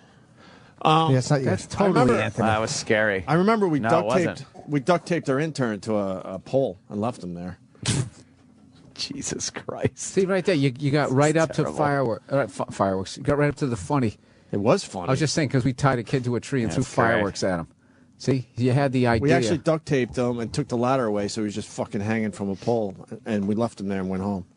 Okay, that's That I funny. remember. I hope this wild guy doesn't spray that fire extinguisher at anyone. I know. All right. Oh, no. Dude, you look like you're in Quiet Riot. Yeah, I know. Look like a nurse. It was really I guess bad. we're done, Sam. That's it. Look how pretty Opie was. Now he's calling you pretty. That's a pretty intense stare, though. For Well, he wanted to be, because Opie wanted to be a model, so when he was taking radio pictures, he put on a model face, I think. You've told us you wanted to be a model. Yeah. So you're telling me I you didn't want to be a model. You were a model. What was it about you that thought you would be a good model? I was put in something when I was in Rochester. A couple things that we don't want to talk about. What? 'Cause that goes back even further. no, the answer. Look at that picture. The answer is because he was No, delusional. no. Let's go back to that. So what will you put in? Some stuff. Did you model bell bottoms at 26? I modeled. I modeled a Coca-Cola T-shirt. Oh, shit. There it is. Can we get some sound? No. Yeah, No, please. Well, Bill hasn't Why seen are you it. turning this into me? Because Getting Bill's got to killed. see it. Just want to see the Coca-Cola thing. Phil is smiling now. Wait till you hear this. All right, go back. Fuck. No, I like this because you're seeing all this shit you guys went through to get where you're at. This is actually cool. Good way to spin it. Get ready. Hi, I'm Opie, a starving radio personality. I need TV work. call me. This number right here, okay? Let's check out some videotape. He just goes. He just goes. Jimmy. I know there's a lot of rock rollers out there, like Led Zeppelin, Guns N' Roses. Why don't you give us a call right now, 325-0500. If you don't, I just might have to sing, and that's going to be ugly. So give us a call, 325-0500. Gabe, back to you. Opie, thank you very much. Don't threaten us like that. We'd like to thank you. Don't threaten us like that. Hi, I'm Opie from WCMF. You know, it's your life, but if you mess around with drugs or alcohol, it's more than just your life you're hurting. Think about your family. Pause that. Think about your friends. I was doing drugs at that point. Exactly. So you were lying again. Exactly. And you should be saying that every morning to your radio partner. Because that was in the mid '80s. All you were trying to just fill whatever role was open. Yeah. Whatever they would let you do on camera or on the air, you'd be that guy. So I'm telling people not to drink or do drugs. And Dude, I was your baby drinking. face really saved you, though. Yeah. As far as this lie about your age. I know. I always looked younger than. So wait, Sam, you don't think that he cared about the message? You think that it was just a camera time? Opie had no integrity. At least up until he came to New York. I probably did coke that night after filming this PSA. All you wanted to do was have somebody put a camera in front of your face. There is no integrity whatsoever. Just lies. All right. Are you done with that so we can move on? No, there's another minute of it. You wanted to watch the rest, right? Absolutely. Okay. You know, it's your life, but if you mess around with drugs or alcohol, it's more than just your life you're hurting. Think about your family. Think about your friends. Coke boogers Think coming out of his beyond nose. home. WCMF and 31 care about you. Let's hear some noise in here. Come on, guys. Yay!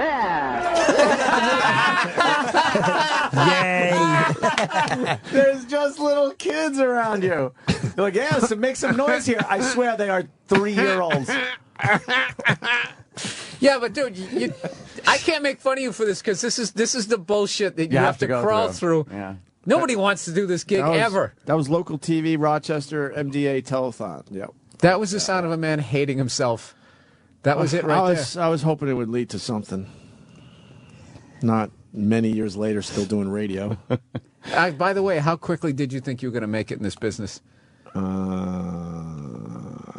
Wow, that's a really good question. I started at 23, and I go, by the time I'm like 29, 30, oh, yeah, yes. I'll have my own show. Yeah, that's about right. That's about Oops. right. Oops. Yeah. That wasn't oops. That's about 33, I was sleeping on a futon. Dead serious. Not because I couldn't afford a bed, just my place was so fucking small I couldn't get one in there. It sucks. Ah, yes. It really does just suck. Chasing a dream. Yeah. Folks, want to put some money in the fishbowl? Go ahead. Go ahead. Go ahead. Go ahead, you little fucks. Thank you very much. What could you have been saying to her? She's probably like, so how far do you live from here? And he's probably like, about an hour. Just Yeah. Hey, where'd you get that mullet? Sam, you're slacking. I have to help you out. Another shirt that's tucked in. Why are you always tucking in your shirts? Those are the Coca-Cola shirts that you were doing for some kind of a... Yeah, when I talk about commercial I thing. could have been a model, this is what I'm referencing, by the way. See, even that's not... I'm just joking about that, but some people... What are you talking about? Look at that hottie you're standing next to. Huh? Look at that hottie you're standing next to. That was for Rochester, that was like a 10. God damn, a 10? That's a 10 in Rochester. I'm not even fucking She looks like a lying. mom. She was younger than me. Tits are down by her waist. She's just looking at it. Look how low her tits are. They're I terrible. swear to you, she's in her 20s. And she's looking up at Opie like, you're the coolest. Sam, with his shirt tucked into you his are enjoying stonewashed it. jeans. Do you think this is a good modeling exhibition? The worst. What I like about Opie here is he clearly knows what to do with his hands because there's nothing more uncomfortable. Yeah. Hey, he's Coke! flinging them around. Are we done with this? Did you want to see the Raz? Yeah. Cool. I don't know. Where'd you get that spiky do? When did you realize that men would never be a part of your life? Gosh, she's terrible, this one. They couldn't find a better looking girl. A non-pig.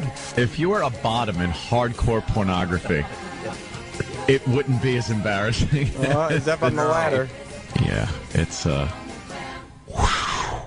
That was old. That was us. Yeah, that was us too. talking about the video, which is odd. It should have just been the video. Because I don't think the video itself was ever posted. Really? Oh, really? Or it must have been posted somewhere and gotten taken down. Yeah. Because these are all fan videos. There's no official whatever.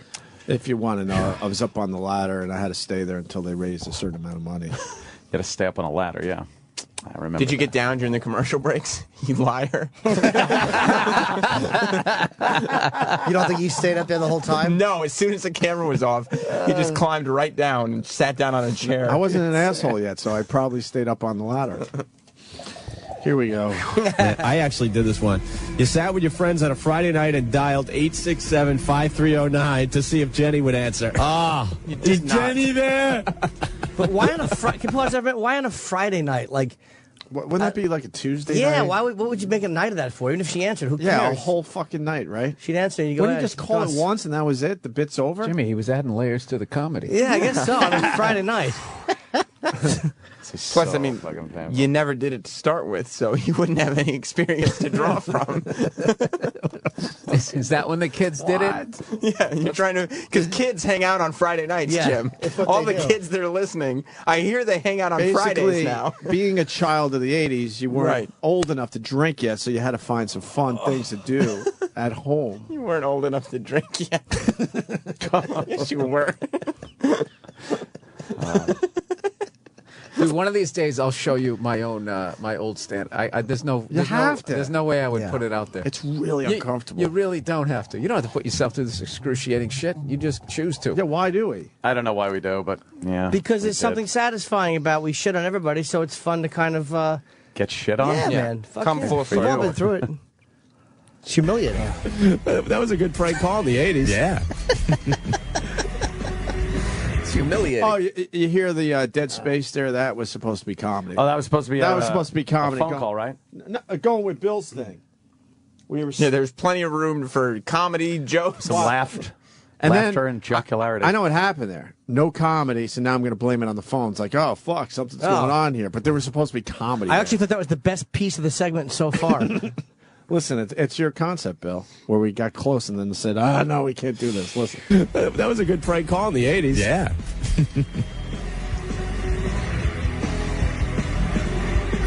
The phone system screwed up. All right. The phone system is screwed up. Another lie, right? It's a lie. He's sitting there trying to push play and make sure the pot is up on the phone call that has been recorded. But I think it goes deeper than that. I think we had no comedy there, and then we both realized how awkward it was. So you panicked and blamed it on like a technical problem. Dude, that just made me nervous. Like you guys were like up until then, you were spitballing, you're throwing stuff out. So even if it sucks, there's not the dreaded just dead air silence of comedy. That was nerve-wracking right there. But see, the other thing, this is something we saved from 1997. I think you were. We thought this was good. Hitting though. I think you were hitting the button. Yeah, that sounds like something wasn't trying going to get the phone thing played. Yeah, fair enough. So maybe that's not a lie, Sam. No, yes, it is. The phone system screwed up. Because all the phone system isn't. AF. Hey, I got one for you. Let's hear it. You might be a child of the 80s if you remember carrying a piece of cardboard to school to breakdance on. Spinning on your head. Yeah. Good addition. With the boombox that two people had to carry at one time. 40D batteries.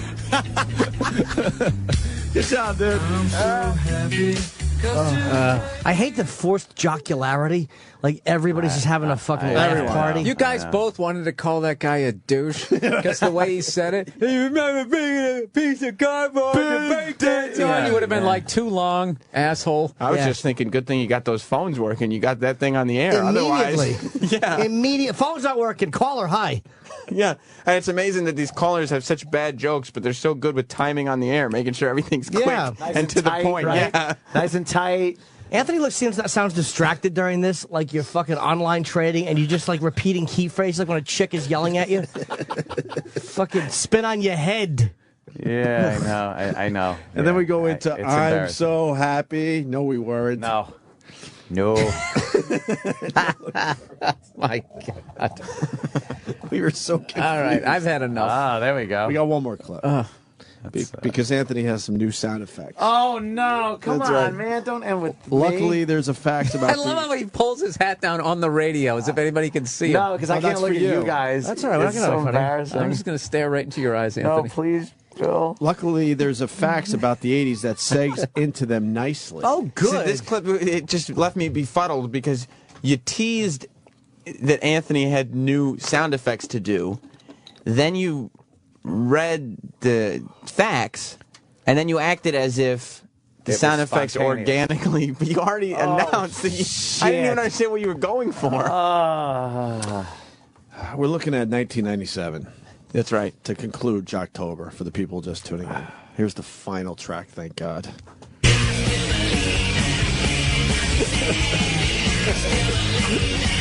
That's funny. 107.3 WAF, the only station that really rocks. It's Opie and Anthony. Anthony's got a couple new sound effects for you in a second, though, okay? We're doing a really cool phoner today. We're doing... I'm teasing a sound effect. No, but Anthony going, yeah. And Opie's relating to the listener as if he's talking right to them by saying, in a few minutes, okay? Because he's not saying, Ant, is that okay with you? He's asking the listener, okay? I can't take this. By the way, the Opie and Anthony show from 1997 Facebook page is in phase 2. The 1997 Opie and Anthony show has closed people posting on their wall, so now it's just their postings that you can post on. Their latest one is, today we're asking our listeners, what makes you a child of the 80s, just like your favorite shock jocks, Opie and Anthony. Your shock jock's great. You weren't children of the 80s. Fantastic. That's great. I was Liars. a teenager in the 80s, Sam. Yeah.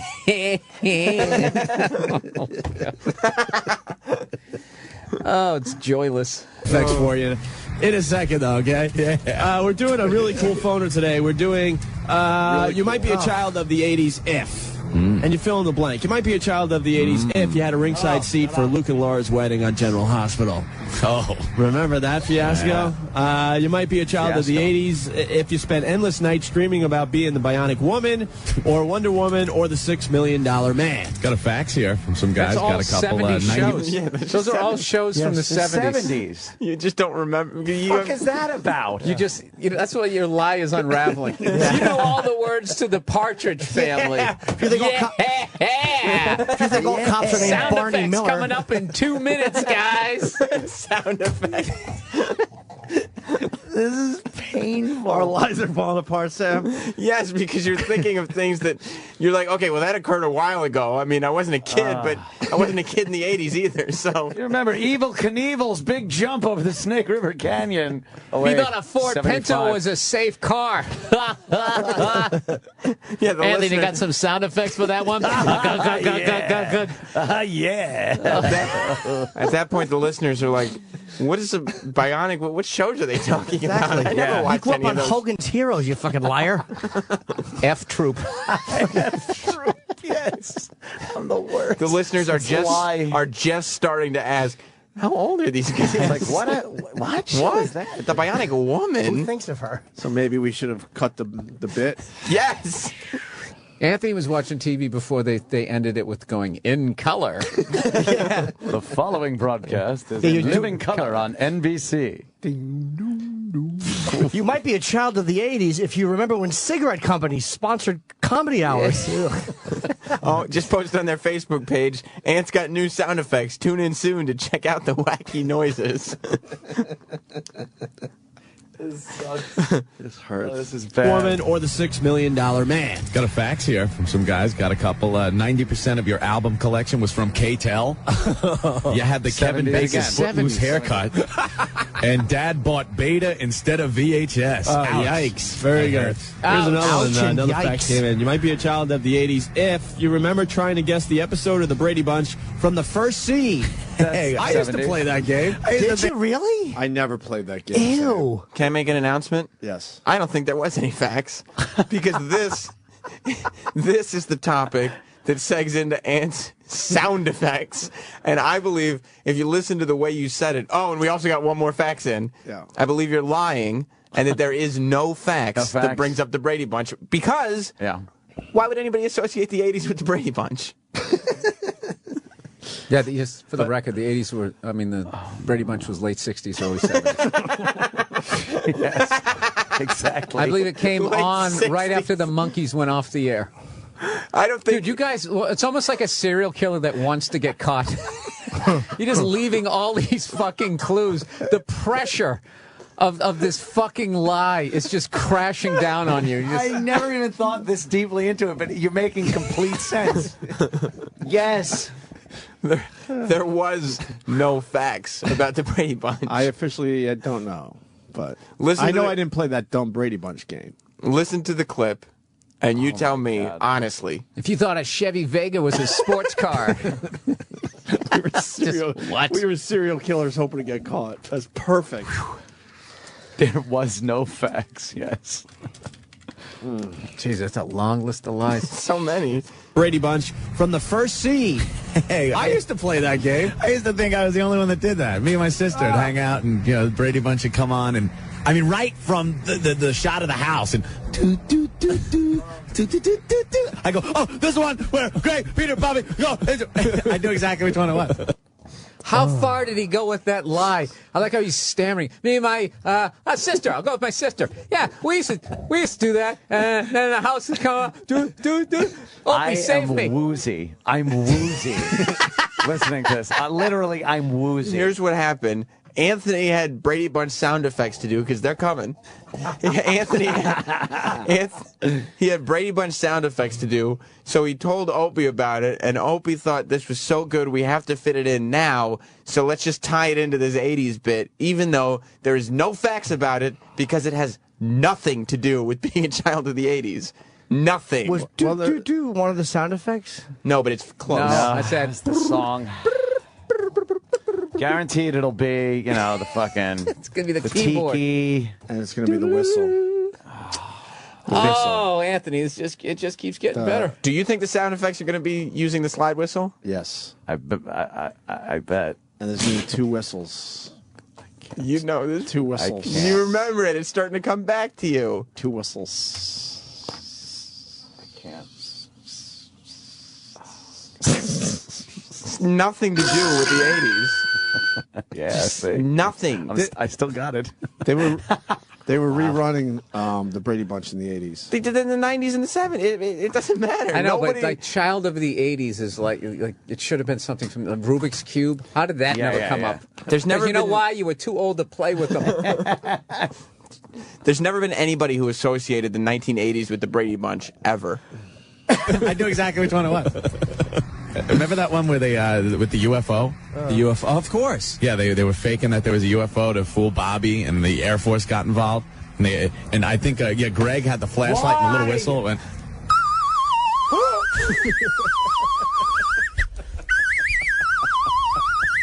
Wait a It's a minute. UFO. Wait, I thought that was the sound effect when they were making believe it was a ghost. Oh no, that was this. Totally different. What's the matter with you? That was the ghost when they wanted the house to be haunted, so they didn't sell it. Okay, that's the ghost. All right, now what's the sound effect for the UFO? Totally different. What's the matter with you? You crazy or something? Yeah. You crazy or something? Yeah, I am, I think. If you want me to be This crazy, is a I'm there. demented world we're in. I'm sweating. Anthony's fake laugh is raspy. That's how you can tell. He does a raspy fake laugh. Oh, yeah.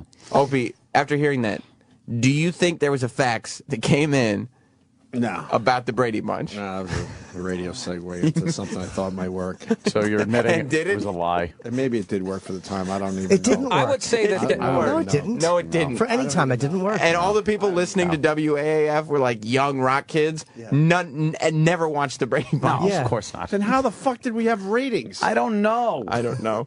At least you guys had a bit there. Like you at least you drove up to the bit, you went in, And we went with and it. you did it. Yeah. Wow, a look at all lot of those lies. supportive laugh.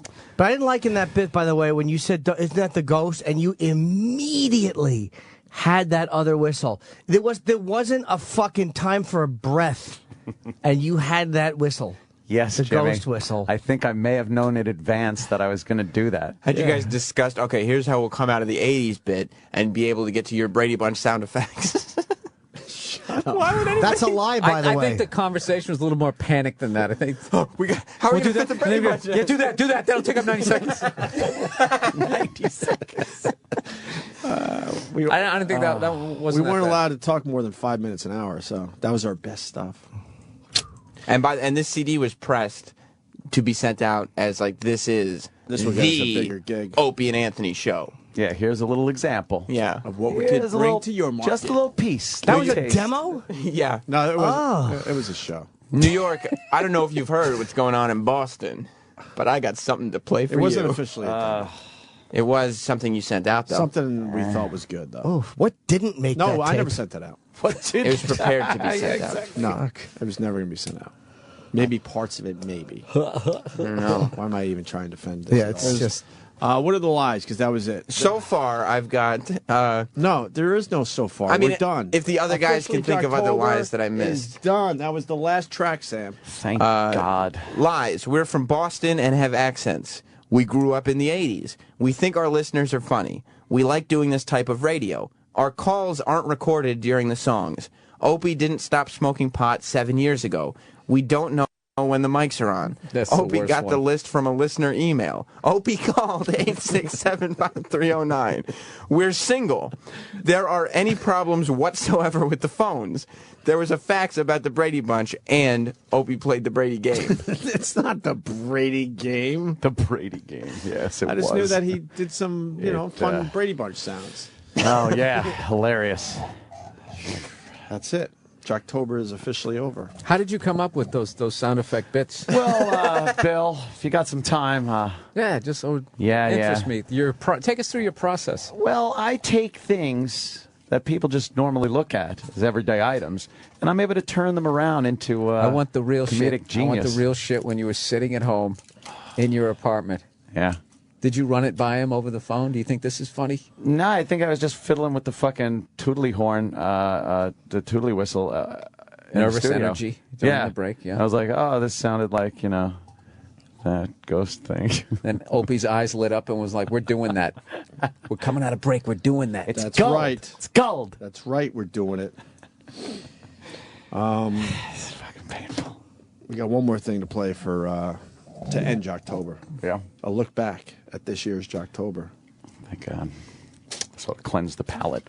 Bill, Jimmy Fallon tonight? Yes, sir. That's fucking cool. And the podcast, which is doing very well. Yep, it's back up on iTunes. Every once in a while, every 3 months, something happens. I upload something and it's the wrong format, and then they feel the need to take the entire 4 years of podcast off. Why? I don't know why.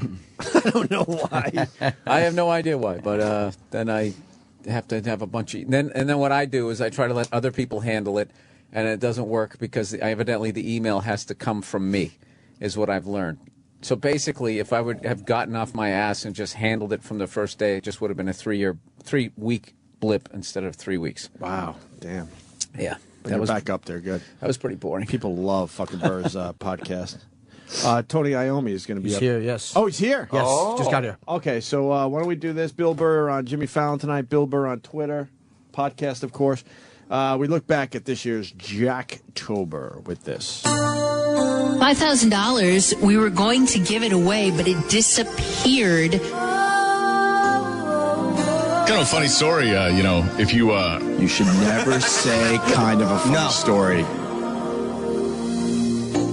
It must have been cold there in my shadow. Oh, that gave me goosebumps. Isn't that awesome? That is fantastic. Never have sunlight on your face. Get out of here. Be honest. You were content to let me shine. This is now on their Facebook page. Oh my Some God. guy is jerking off with a handful of shit. Always walk a step behind. And he's just come. Are they giving up blocking and removing? How did this get through the filter? And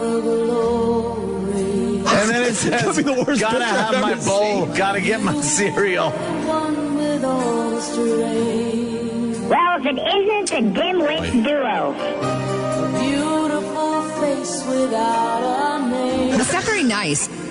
for so long. The beautiful smile to hide the What I'd like at this immediate moment is to be able to get a word in edgewise. Did you ever know that you're my hero? OMG! Hold on a second. This isn't funny. You're right. I can fly higher than an eagle. No! You are the wind beneath my wings. I am befuddled, I am bewildered, and all the other B words. It might have appeared to go unnoticed. Are you ready for this? I started my radio career with that guy, Jim. I've got it all here in my heart. Yeah, you're all anybody's talking about around here. Sure, that's a lot of money, right? I want you to know I know the truth. Of course I know you. I have a fourth reason why people don't go to jail. Oh, what's the fourth reason? They have a good lawyer. Did you ever know that you're my hero? So we're posting pictures of Hulk Hogan knocking down the World Trade Center. It's photos from 9/11. What does this have to do with anything? I could fly higher than an eagle. Okay, has this ever happened to you? You're all scratched up, you got pine needles coming out of your skin, you're sweating, and you get home and go like it. It's a little crooked, isn't it? Did I ever tell you you're my hero? Well, that's a beauty with this one. You know, with the fake one, they're straight. Yeah, always straight. I wish I could be. Their Facebook is getting pounded. Well, that's not nonsense. I know. I didn't want them to. You know, not are we only broadcasters here, but sometimes we're counselors, therapists. As I tell Jimmy all the time, I'm not a counselor, but I stayed at a Super 8 motel last night. Oh, Super 8. Big spender. Coming up, 10 occupations that drink the most. Let me just write down 5 occupations that I think are heavy drinkers.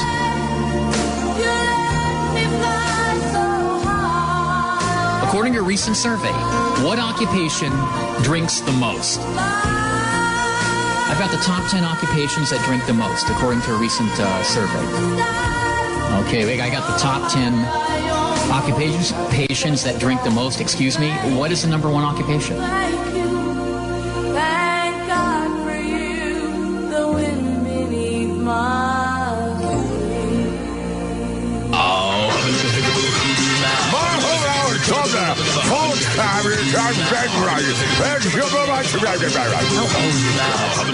Some noise in here. Come on, guys. Yeah. Sirius XM. This is the Opie and Anthony Show.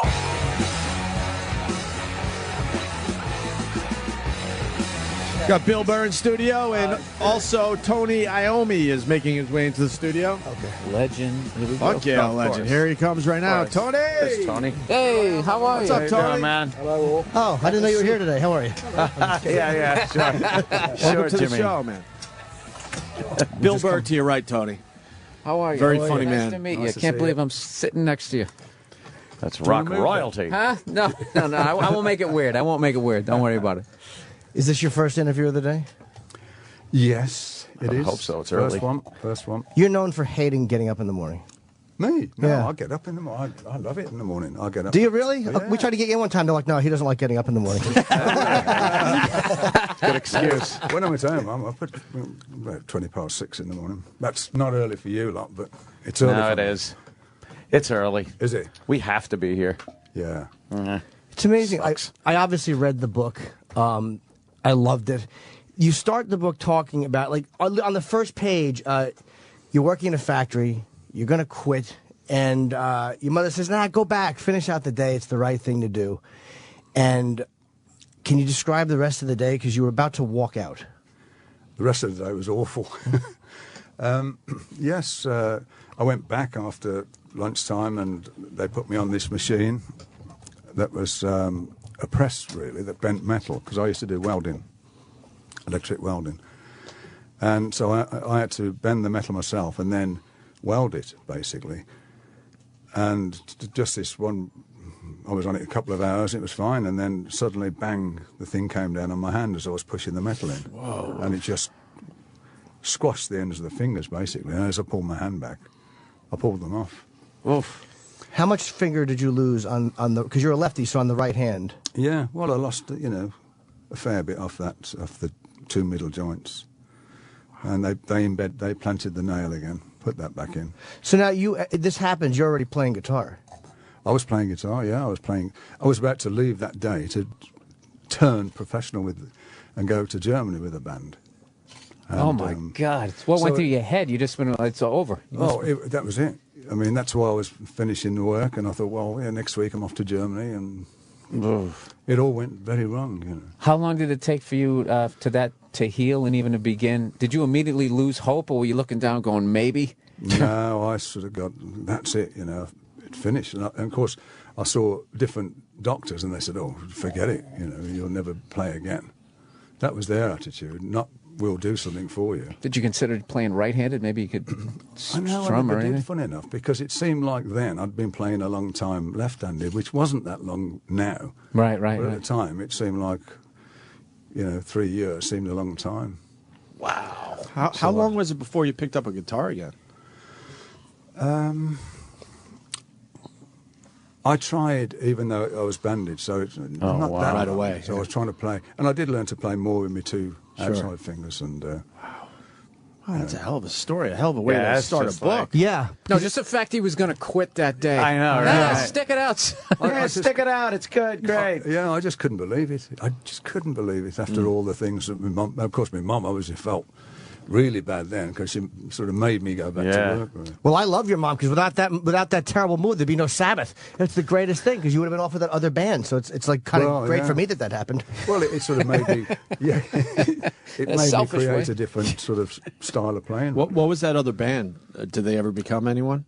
No, I don't think so. I never. Any of the players even move on to other bands? I don't know. Wow. I don't know. Okay. I never actually stayed into. I just got the job with them, and I didn't really know them, that well. How did it change, what you did on the guitar, which kind of gave you the sound that made Sabbath what they were? I just had to work on it and work on getting the height of the strings right for me, the gauge of the strings, of course, because they were all heavy gauge strings in them days, and I come up with an idea of light gauge strings. And I made my own set out of banjo strings. And I went to companies to see if they'd make them. They said, well, they won't work. You'll never be able to use them. And I said, well, they do. I use them. No, they'll never sell. So that was all these downers as you're going on. You're never going to do any good. That will never work. This and that. And I just kept going. A lot of supportive people. Exactly. Yeah. No, but I love his generation where it's like, well, then the hell with it. I'll just make my own. Like nobody from my generation would just be like, forget it. Well, that was it. I'll get a job in a cubicle, and that would just be the end of it. You made everything. I mean, I made my own gauge strings. I made my own thimbles to play, because it was all said that it couldn't be done. Can you describe how do you make guitar strings? Yeah. Well, I didn't make the guitar strings. Oh, that's what I made the setup. The setup. I used banjo strings as the first strings, and then I used different gauges to drop down, so they were lighter for me. But there was no actual. You couldn't actually go and buy a set of strings like that in them days. And you had to. Can you describe what you had to do with the thimbles so you could actually play?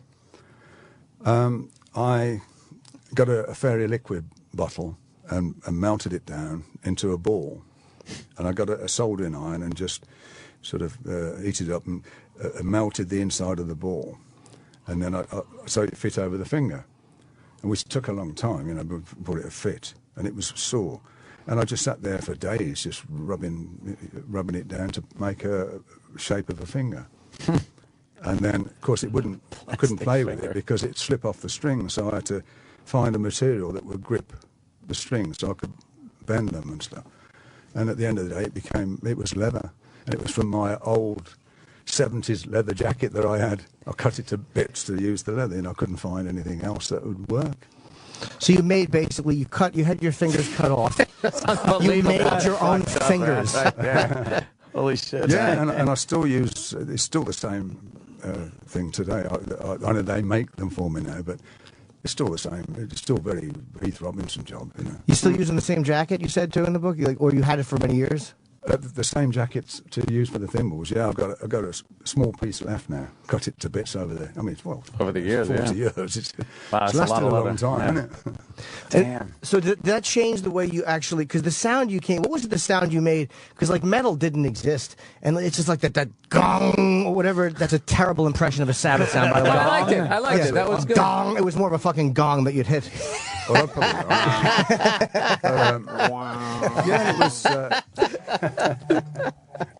It sort of made me approach the guitar a lot differently because I had to come up with chords and come up with a way that would suit me to create a bigger sound. Because I couldn't play the regular chords because it just wasn't possible. Now you guys, I was surprised to read too. Like I've met all of you, and you're all like the nicest guys. I was amazed at how violent you guys were kind of coming up. There was quite a bit of fighting, and some really violent shit happened. Yeah, it did. Yeah, but where we were from in them days, that area was fairly rough, and the school we went to, Ozzy and myself went to the same school. I don't know what that means, but we did, and it was very rough, you know.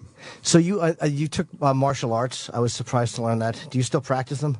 No, not anymore. Too old for that now. But no, I did it for a while, and I enjoyed it at school. You know, and then when I left school, but when I took up guitar, it sort of dwindled off. Then, of the guys in the band, who is probably the biggest problem in a bar fight? Problem. Yeah, like who was the one in Sabbath that would fucking knock your teeth out first? Well, it was usually me. Oh, really? Because they'd either call for me, oh, we got a problem here, and I'd be, you know. But in them days, you didn't have security people and all that sort of stuff, you know. You sort of fended for yourself. Well, we couldn't afford it. You fend for yourself, really. Well, you guys were broke too. Like I mean, it's like you hear about people paying their dues, and and fighting their way through poverty. And it's like, did Bill Ward, can you describe the drumsticks he used to fucking play with? Yeah, he used to. It's funny because we'd be playing on the show with another band, and then Bill would be floating around afterwards, picking up the broken sticks, you know, of the other drummer. Because he used to use, and he got used to playing these half sticks. Oh, no. We didn't have the money to buy, drumsticks or anything really. So Bill sort of, again, got a style of playing with these little half This level of drive is unbelievable. And he would just stab them into his hands and duct tape them, and he would just play, and that's just what you did back then. Like the level of toughness from that generation your generation is amazing. How many times would you have quit at this point? Oh, just so many. I would have felt sorry for myself at the factory. The finger thing, I would have been out. I would have been a secretary. Made them give me a job as a secretary for life. Well, that's cool to hear, though. Certainly with his kit and stuff. I mean, it was. Yeah. We worked hard to get everything, so he wouldn't let anybody play it. And there was always a case that John Bonham used to come with us because he was a friend of mine, and he used to come with us to some of the gigs, and he'd say, "Can I have a go, Bill?" And Bill would go, "No," because Bill let him get up and play one day, and Bonham, of course, broke his snare, so it didn't go down very well at all. How fucking funny is that? Bonham can't touch my shit because he breaks it every time he plays. I heard that was like a thing with him when he would sit in and he would try to demolish the kit, like when it was over. Well, yeah, well, he wouldn't do it. It was just that he was a heavy drummer and like a real mean drummer, Bonham, and so it didn't last in bands very long up until Zeppelin. Did you know he was going to make it the first time you saw him play? Not really, no. But it was just such a... the bands he would be in he'd be in a band for probably 2 weeks, and then he'd get fired because he was too loud. So, yeah, up until Zeppelin, that's the only time he really kept a job a long time. Right, and that was another thing where you'd think he'd be like, well, I keep getting fired, maybe I should lighten it up a little bit. And he's just like, nah, to hell with this. This is what I do until I find people who get it. The great thing was he used to have the drum case, and he'd have the name of the latest band on his drum case. And it was getting smaller and smaller because he couldn't fit them all in. And they crossed out the last one he wanted. And you remained friends with him up until he passed away. Yeah. He was the best man at your wedding? Yeah. Yeah, he was a good mate. We used to go out in clubs, and you know, most of the time I'd end up driving because he would get paralytic. And I'd be on the way, but, you know. On the way. Yeah. Did he encourage you to drink the night before your wedding, or did he think that sobriety was probably the best? Dear. Did he encourage me? Well, as I said in the book, we went out, just the two of us and a driver, thank goodness. And we went to different clubs, and we went to this last club about, I don't know, 10 to 2 in the morning. And it was closed at 2. And Bonham goes in and he goes to the barman, 12 bottles of champagne, all open. He went, yes, sir. So he had 12 glasses there and 12 bottles all filled up. And he went, go on. I went, what? He said, go on. Drink them. I went, I'm not going to drink them. He says, you've got to drink them. I've had them open now. I said, I can't. I said, if I drink all them, I'm going to get married tomorrow. What's going to happen? And he went, ugh. And he went down and just drank the lot. And within half an hour, he was just paralytic. And of course, we had to take him home then. And his wife wouldn't let him in when we got home. She said, he's not coming in like that. Please. She's shouting out the window, he's not coming in. Please let him in. You know, I'm getting married in the morning. He's got to be there. Well, he's not coming in. And eventually, please let him in. So she came down. He can come in, but he's not coming to bed. He can sleep down there. So we put him up against the radiator in the hallway like this. And prop him up? Yeah. And I said, you're not going to make it tomorrow, are you? He went, put his thumb up, you know. I went, oh, okay.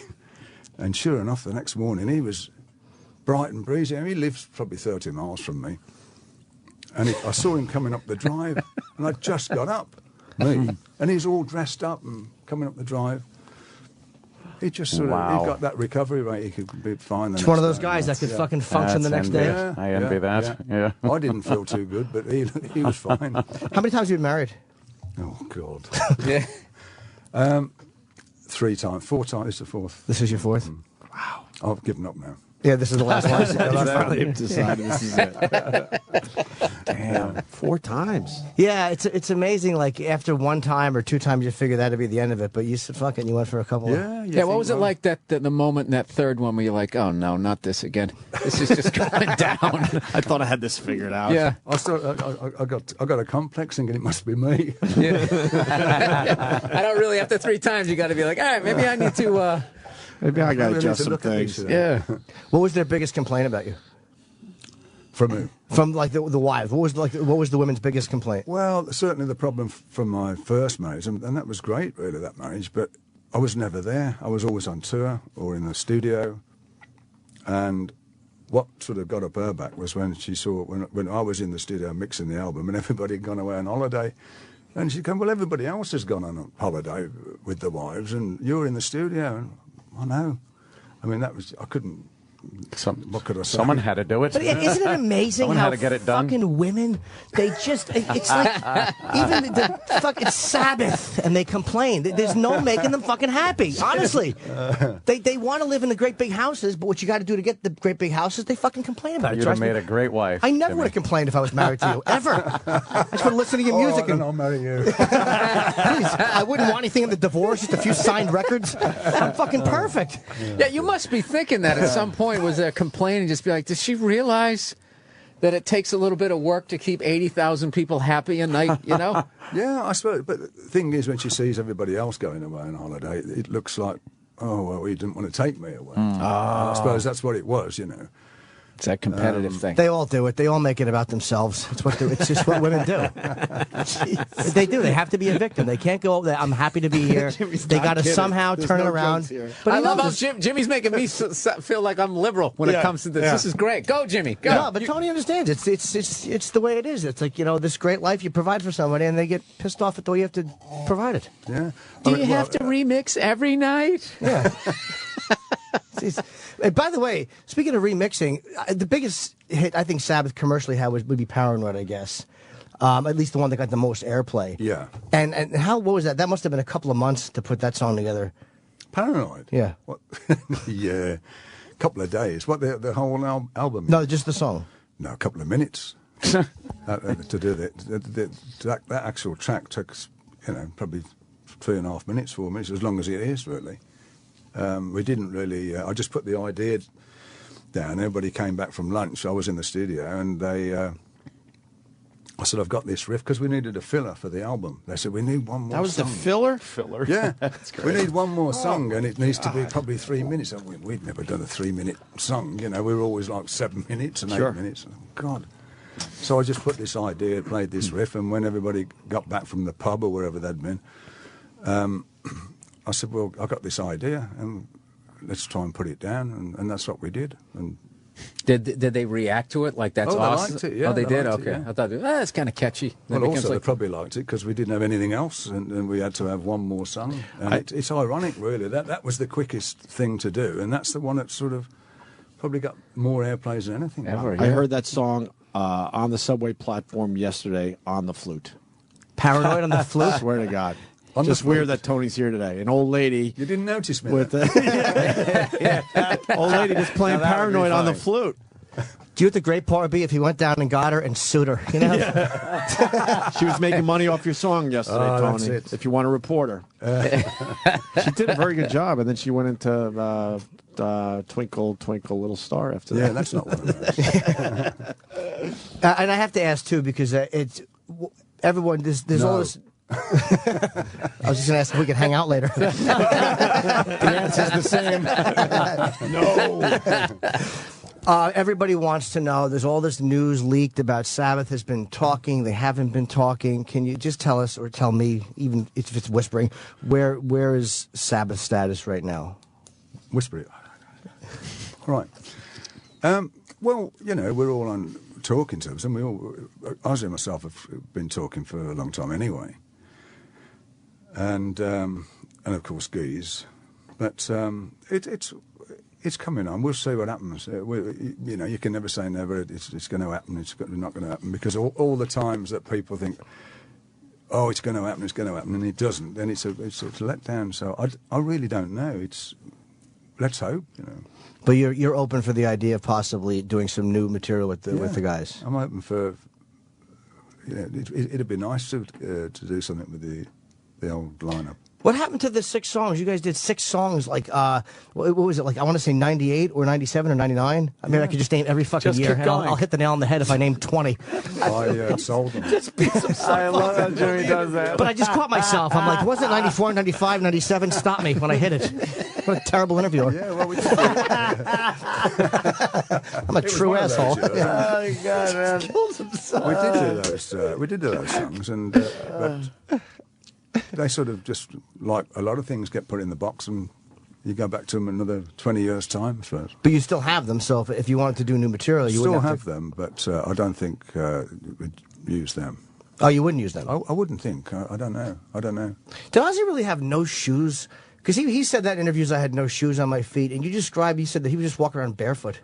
He did walk around barefoot. He didn't have none of us had a lot of anything. And the one particular time we were going on tour, when we were going to tour of Europe, and we went round to pick Ozzy up in the van, because I used to drive, and he came out with one of those wire coat hangers with a T-shirt on and a pair of jeans. And I said, is that it?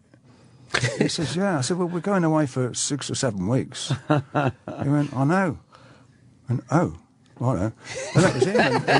And yeah, he wouldn't, or after the night, he wouldn't have shoes, or, you know.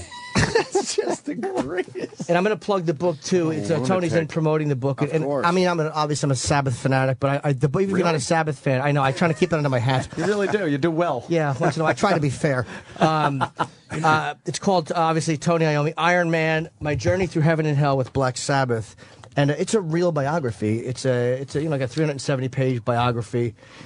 I thought I knew everything about Sabbath, but there's a tremendous amount of things that I learned. And to me, the most shocking stuff was all the fucking fighting. I'm going to give a couple of plugs for the signings, too. The book ends in Ridgewood, New Jersey. Tomorrow night, which I think is when the book comes out, from 6 to 8 p.m., that's the Independent Store in Ridgewood. Book review in Huntington, Long Island, which is 7 o'clock on Wednesday, and you could stop off at F.H. Riley's and have a snack. St. Vita's My Bar. restaurant out there. Yeah, it's his restaurant. We'll take care of it if you want a meal. St. Vita's Bar in Greenpoint from 3 to 4 p.m. on Thursday, and the Barnes & Noble in Tribeca here in the city, 6 o'clock on Thursday. So Tony is doing 2 on the Thursday. I love going through the pictures. I need to know just a little bit about the rocking Chevrolets from 1964. Well, Wow. I do want to know. Well, obviously, extremely different than what you did with Sabbath. Well, it was rock and roll then, sort of thing. Was it like yeah, rockabilly? What kind of? No, more sort of Chuck Berry type. Chuck Berry, stuff, okay. Yeah. It's so weird. Blues-based kind of. Hey, the question I wanted to ask was after you had your accident at the factory. Okay, so now you're saying you can't make the chords the way you could. Did that change who your influences were as a guitar player, or did you just? Yeah, it's that's where I first got to hear of Django Reinhardt, because he had problems, of course, with his two fingers, and so that sort of really inspired me to hear his stuff and hear him play and how good he was. That still blows me away. It's incredible. Yeah. Like the amount of people that would have stopped. There's another thing you could have brought up to one of your ex-wives. You think this didn't stop me? Your bitching is going to stop me? Yeah. Shut up, enjoy the ride. How many tickets could you sell at a ground round? Are you serious right now? It is amazing. Yeah. Go tell that to all your shoes.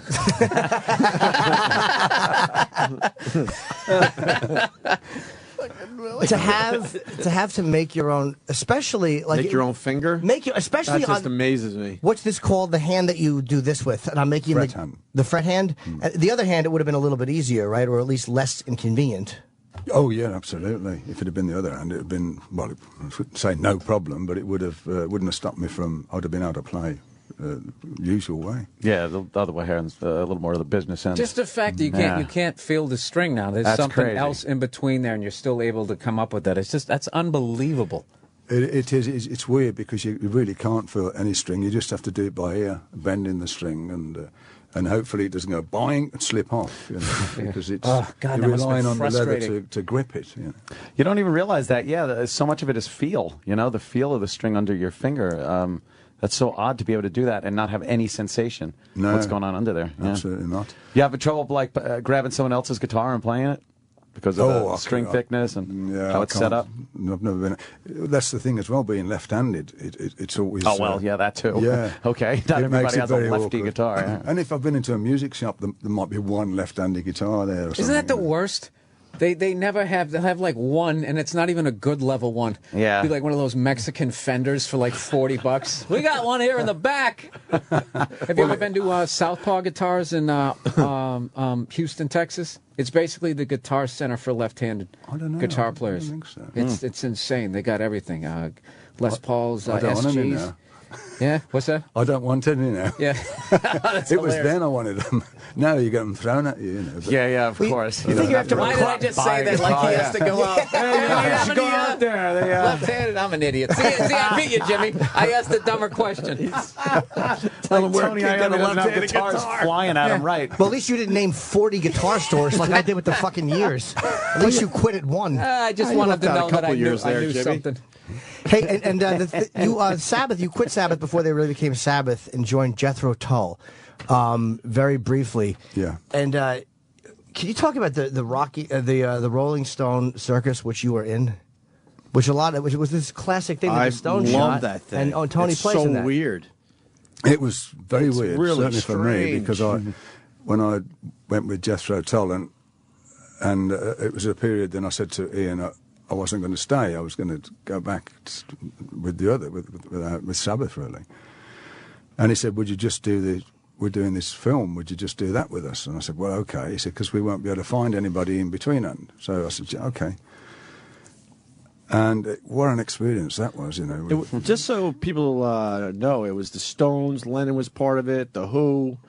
Jethro Tull, Tony, Clapton. obviously, Clapton, and it wasn't Hendrix. It was Mitch Mitchell. Mitch, right? Yeah. Okay. I mean, there was virtually everybody. And it looked then like who was who. it looked like the whole audience was tripping.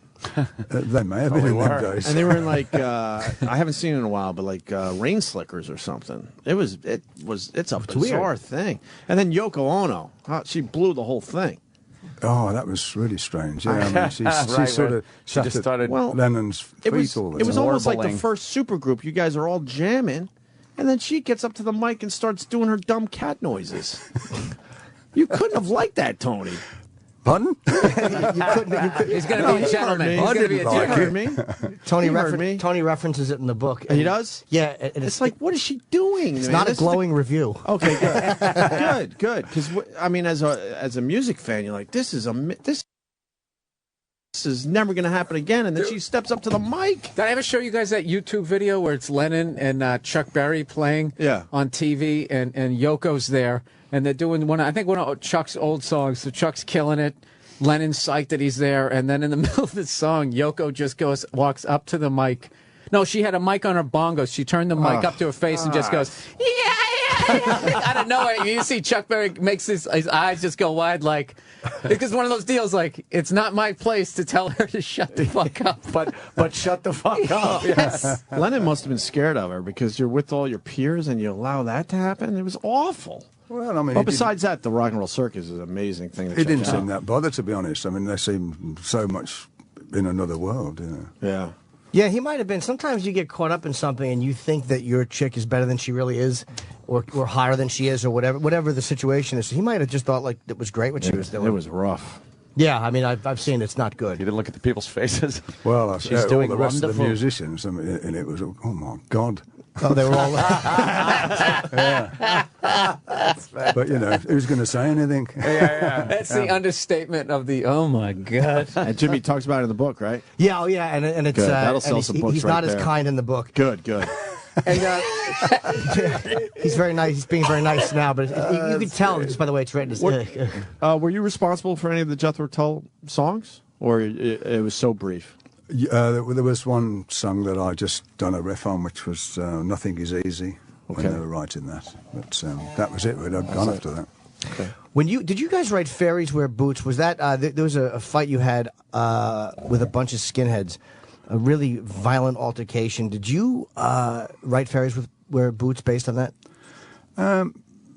No, I don't think it was that.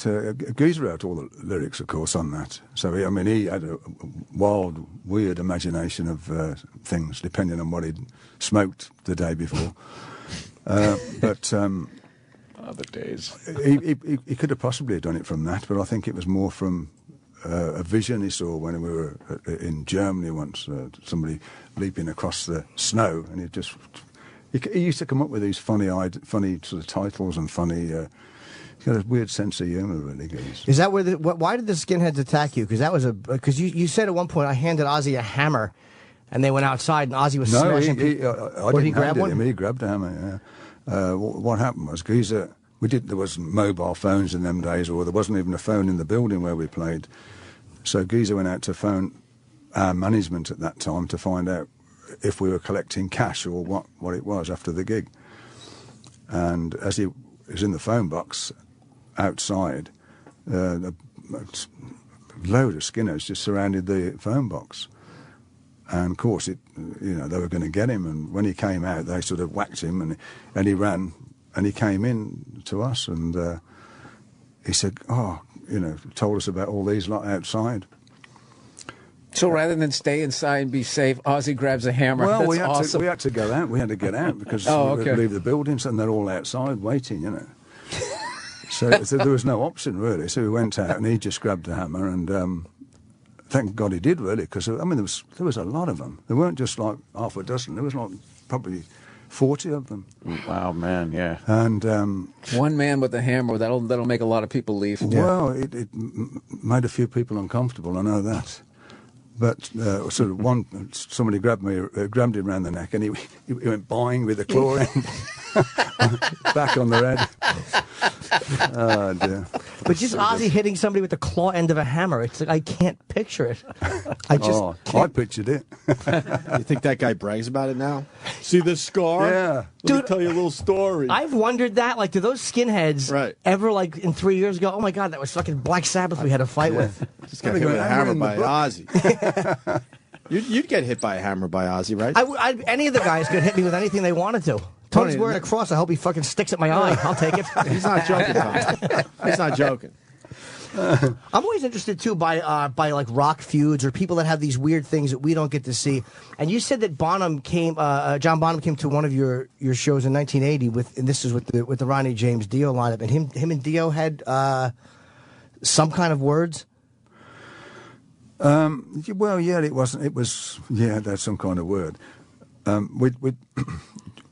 John came to the gig when we played at Hammersmith in London, and we were going to go out after the show to a bar. Anyway, John's drinking away on the side of the stage, drinking Guinness, and we came off stage, and as we walked past John said to me, "Oh man, he's got a great voice for a midget." And of course, Ronnie heard it, and he didn't mean it sort of like that. He actually meant that what a little buddy, and he got a big voice. But the way he said it, of course, Ronnie popped up, and I won't repeat what he said, and they were going to fight. I mean, I'll repeat what he said. Ronnie walked up to him and said, "You fucking cunt." And Dio said that to John Bonham. So basically, I had to get him out the. I said, "Look, just go, and I'll see you later. Just get out." And you've rented quite a bit. This was there's like a weird thing with you and the supernatural. And one of my favorite stories in the book. There's going to be no point. I mean, this book, he'll have told everything. Yeah. But I'm still going to read it, though. I want to hear all the believe me, there's a lot more than I can't wait to get into this now, especially because of Jimmy. There's so many interesting things in it. And there's a great chapter where you or a piece, and the chapters, by the way, what I love, they're very short, like literally 2- and 3-page chapters. So like any subject, you're just hitting boom, boom, boom, and it moves. The book moves very, very quickly. I love when you can knock out a chapter quickly, dude. And you read 6 chapters because you're like, it out. Oh, I got one more chapter. It's 2 pages. Fuck, and then you read 32 fucking 4 pages more left in this chapter. Damn it! Then you get to the pictures, and you're like, oh, there's 5 pages down. Yeah. Yeah, it's just the way you do it when you're trying to finish a book. Job. Hey, how come if you have all these great stories about John Bonham, they're all hilarious and like I'm a John Bonham freak. Why, whenever they do one of those retrospectives, why don't they have? You would think if the guy was the best man at your wedding, that they would assume that you kind of knew him and that you would be able to add to the story. Like I know the BBC just did one with Dave Grohl was narrating it. How come? Did they ever ask you to do those types of things? No, I don't think so. No, I've done a couple of things on John. You know, of course, when he just. Little stories, but nothing big TV thing. No. Yeah, because those are like 2 of the best stories. Oh my God! I've heard, and then it's hilarious. Yeah, and with like all the different names. I got to ask one drummer geek question that drummers are going to want. How the hell was his bass drum foot that fast? Did you ever see him? Did he play with his toe? Was did it I ever heel see up? him? I mean, did you ever like stand like rather than like when you're out in front of a drummer, you can't see what their bass drum foot is doing. Was he heel up, heel down? I don't know because I used to sort of see him from mystery. I used to go to gigs with him when he was with another band before Zeppelin called The Way of Life, and God, they used to play at some right dumps, and there's all again there was always fights every time. You know, in them days there was always a fight there for some reason. And this one place they played at, it broke out into a horrendous fight. But I always remember Bonham. He had all these pints of beer all around his kit. And he'd be, drinking them and playing. But he was just really a special drummer. Really was. No, just an incredible drummer. And his sound was unreal. That's back in spring. He came right through the 70s. Everybody started muting their drums, and he was still, once again, just focused. Just doing it my way, go fuck yourself. Well, he used to try different things. I remember he tried getting a drum sound in a big truck. He set up his kit inside a big truck for the ambience of a truck. And, yeah, the ambience of a truck. Yeah, and for when recording, he tried. Yeah, he wanted to try to see what it sounded like. Because it sounded like shit. I don't think he used it. And so, I'm not going to give all the stories away. There's a couple I will, because we're almost finished on the Opie and Anthony show. There's a million stories. Here's the stories I will not tell. The time you almost killed Bill Ward, the time you set Bill Ward on fire, and the night fight that Geezer Butler almost had with Malcolm Young of AC/DC in a bar, the bar fight where somebody got shot in the mouth. There's a lot of things I am not going to tell the story. There's a lot of told them now. Oh no, but there's lead-ups and there's happenings and there's so much stuff. Yeah. That supernatural thing got my interest. What were we going to ask? Well, there was a car accident. I was going to talk about the rented house, but I won't talk about that. There's a million stories. There's a very fucking creepy story about renting a house where you were hearing things. But what happened? There was a car accident you had, which I thought was pretty interesting. Where you did you not go off an embankment or something? Yeah, I did. Yeah, I was driving. It was a convertible, and I was driving along on the outside lane, just overtaking somebody. and it was a girl actually, and I'm looking. And suddenly a bang, bang, and the tyres just blew. I must have gone over something, and it just pulled the car off, and I went flying off. There was a huge drop at the side of the road, of this like a freeway type thing, and I came off that and went through the trees and saw the panels of the wings come off the car. I thought that's it, and bang, hit a tree. But what do you want to hear about seeing angels? Yeah. Yeah, it was really peculiar. I saw three, and I saw these three figures, and I wasn't drugged or anything like that. It was it was a real strange feeling, and then the car tipped up upside down, and I was knocked out. But yeah, I did see that. And there's a lot of stories of supernatural things, and the way they're told, I'm really skeptical about that stuff. But the way you describe, whether it's you or Bill or you and Geezer seeing this stuff in these different places you were recording, I find it very believable because it's the way people talk to each other. It's the way people see something together. So I find that to be a really interesting aspect of the book. Yeah, yeah. And I normally wouldn't. I mean, some people go, they've had too many drugs or too many drinks or whatever, but it wasn't the case. All the things, and the other guys would see the same thing. So it's quite interesting. Well, I'm talking to Tony for another half hour on my Boneyard show, which will air tomorrow. But what can you say about the book? It's amazing, and I genuinely loved it. There's a million great stories in it. And it's called Iron Man, My Journey Through Heaven and Hell with Black Sabbath. And tomorrow it comes out, and the signings are at Bookends in Ridgewood, 6 to 8 p.m. Book review in Huntington is on Wednesday at 7, right next to Opie's restaurant. St. Vita's Bar in Greenpoint, 3 to 4 p.m. on Thursday. Barnes & Noble in Tribeca at 6 o'clock on Thursday. So, what can I say? You changed my life. This was good. Was that awesome. Good or bad? No, it was good. Believe me, I would have liked trannies anyway. That had nothing to do with that. It's all... Really, really good interview. Yeah, we love you, man.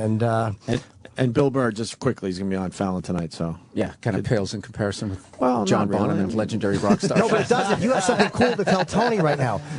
Tony can go, I'll watch you later. It's like two guys who both have great careers going, and I took the night off so I can fucking... I'm doing nothing tonight. Why? I don't know. I was hoping you might have nothing to do and go, Jim, do you want to eat? I'd go, whatever. Oh, well, okay, if you ask. Tony Iommi, a pleasure, obviously, and I think we're done. We are done for the day. We're back tomorrow. All right. Chop, chop. Thanks. This is the Opie and Anthony Show. Serious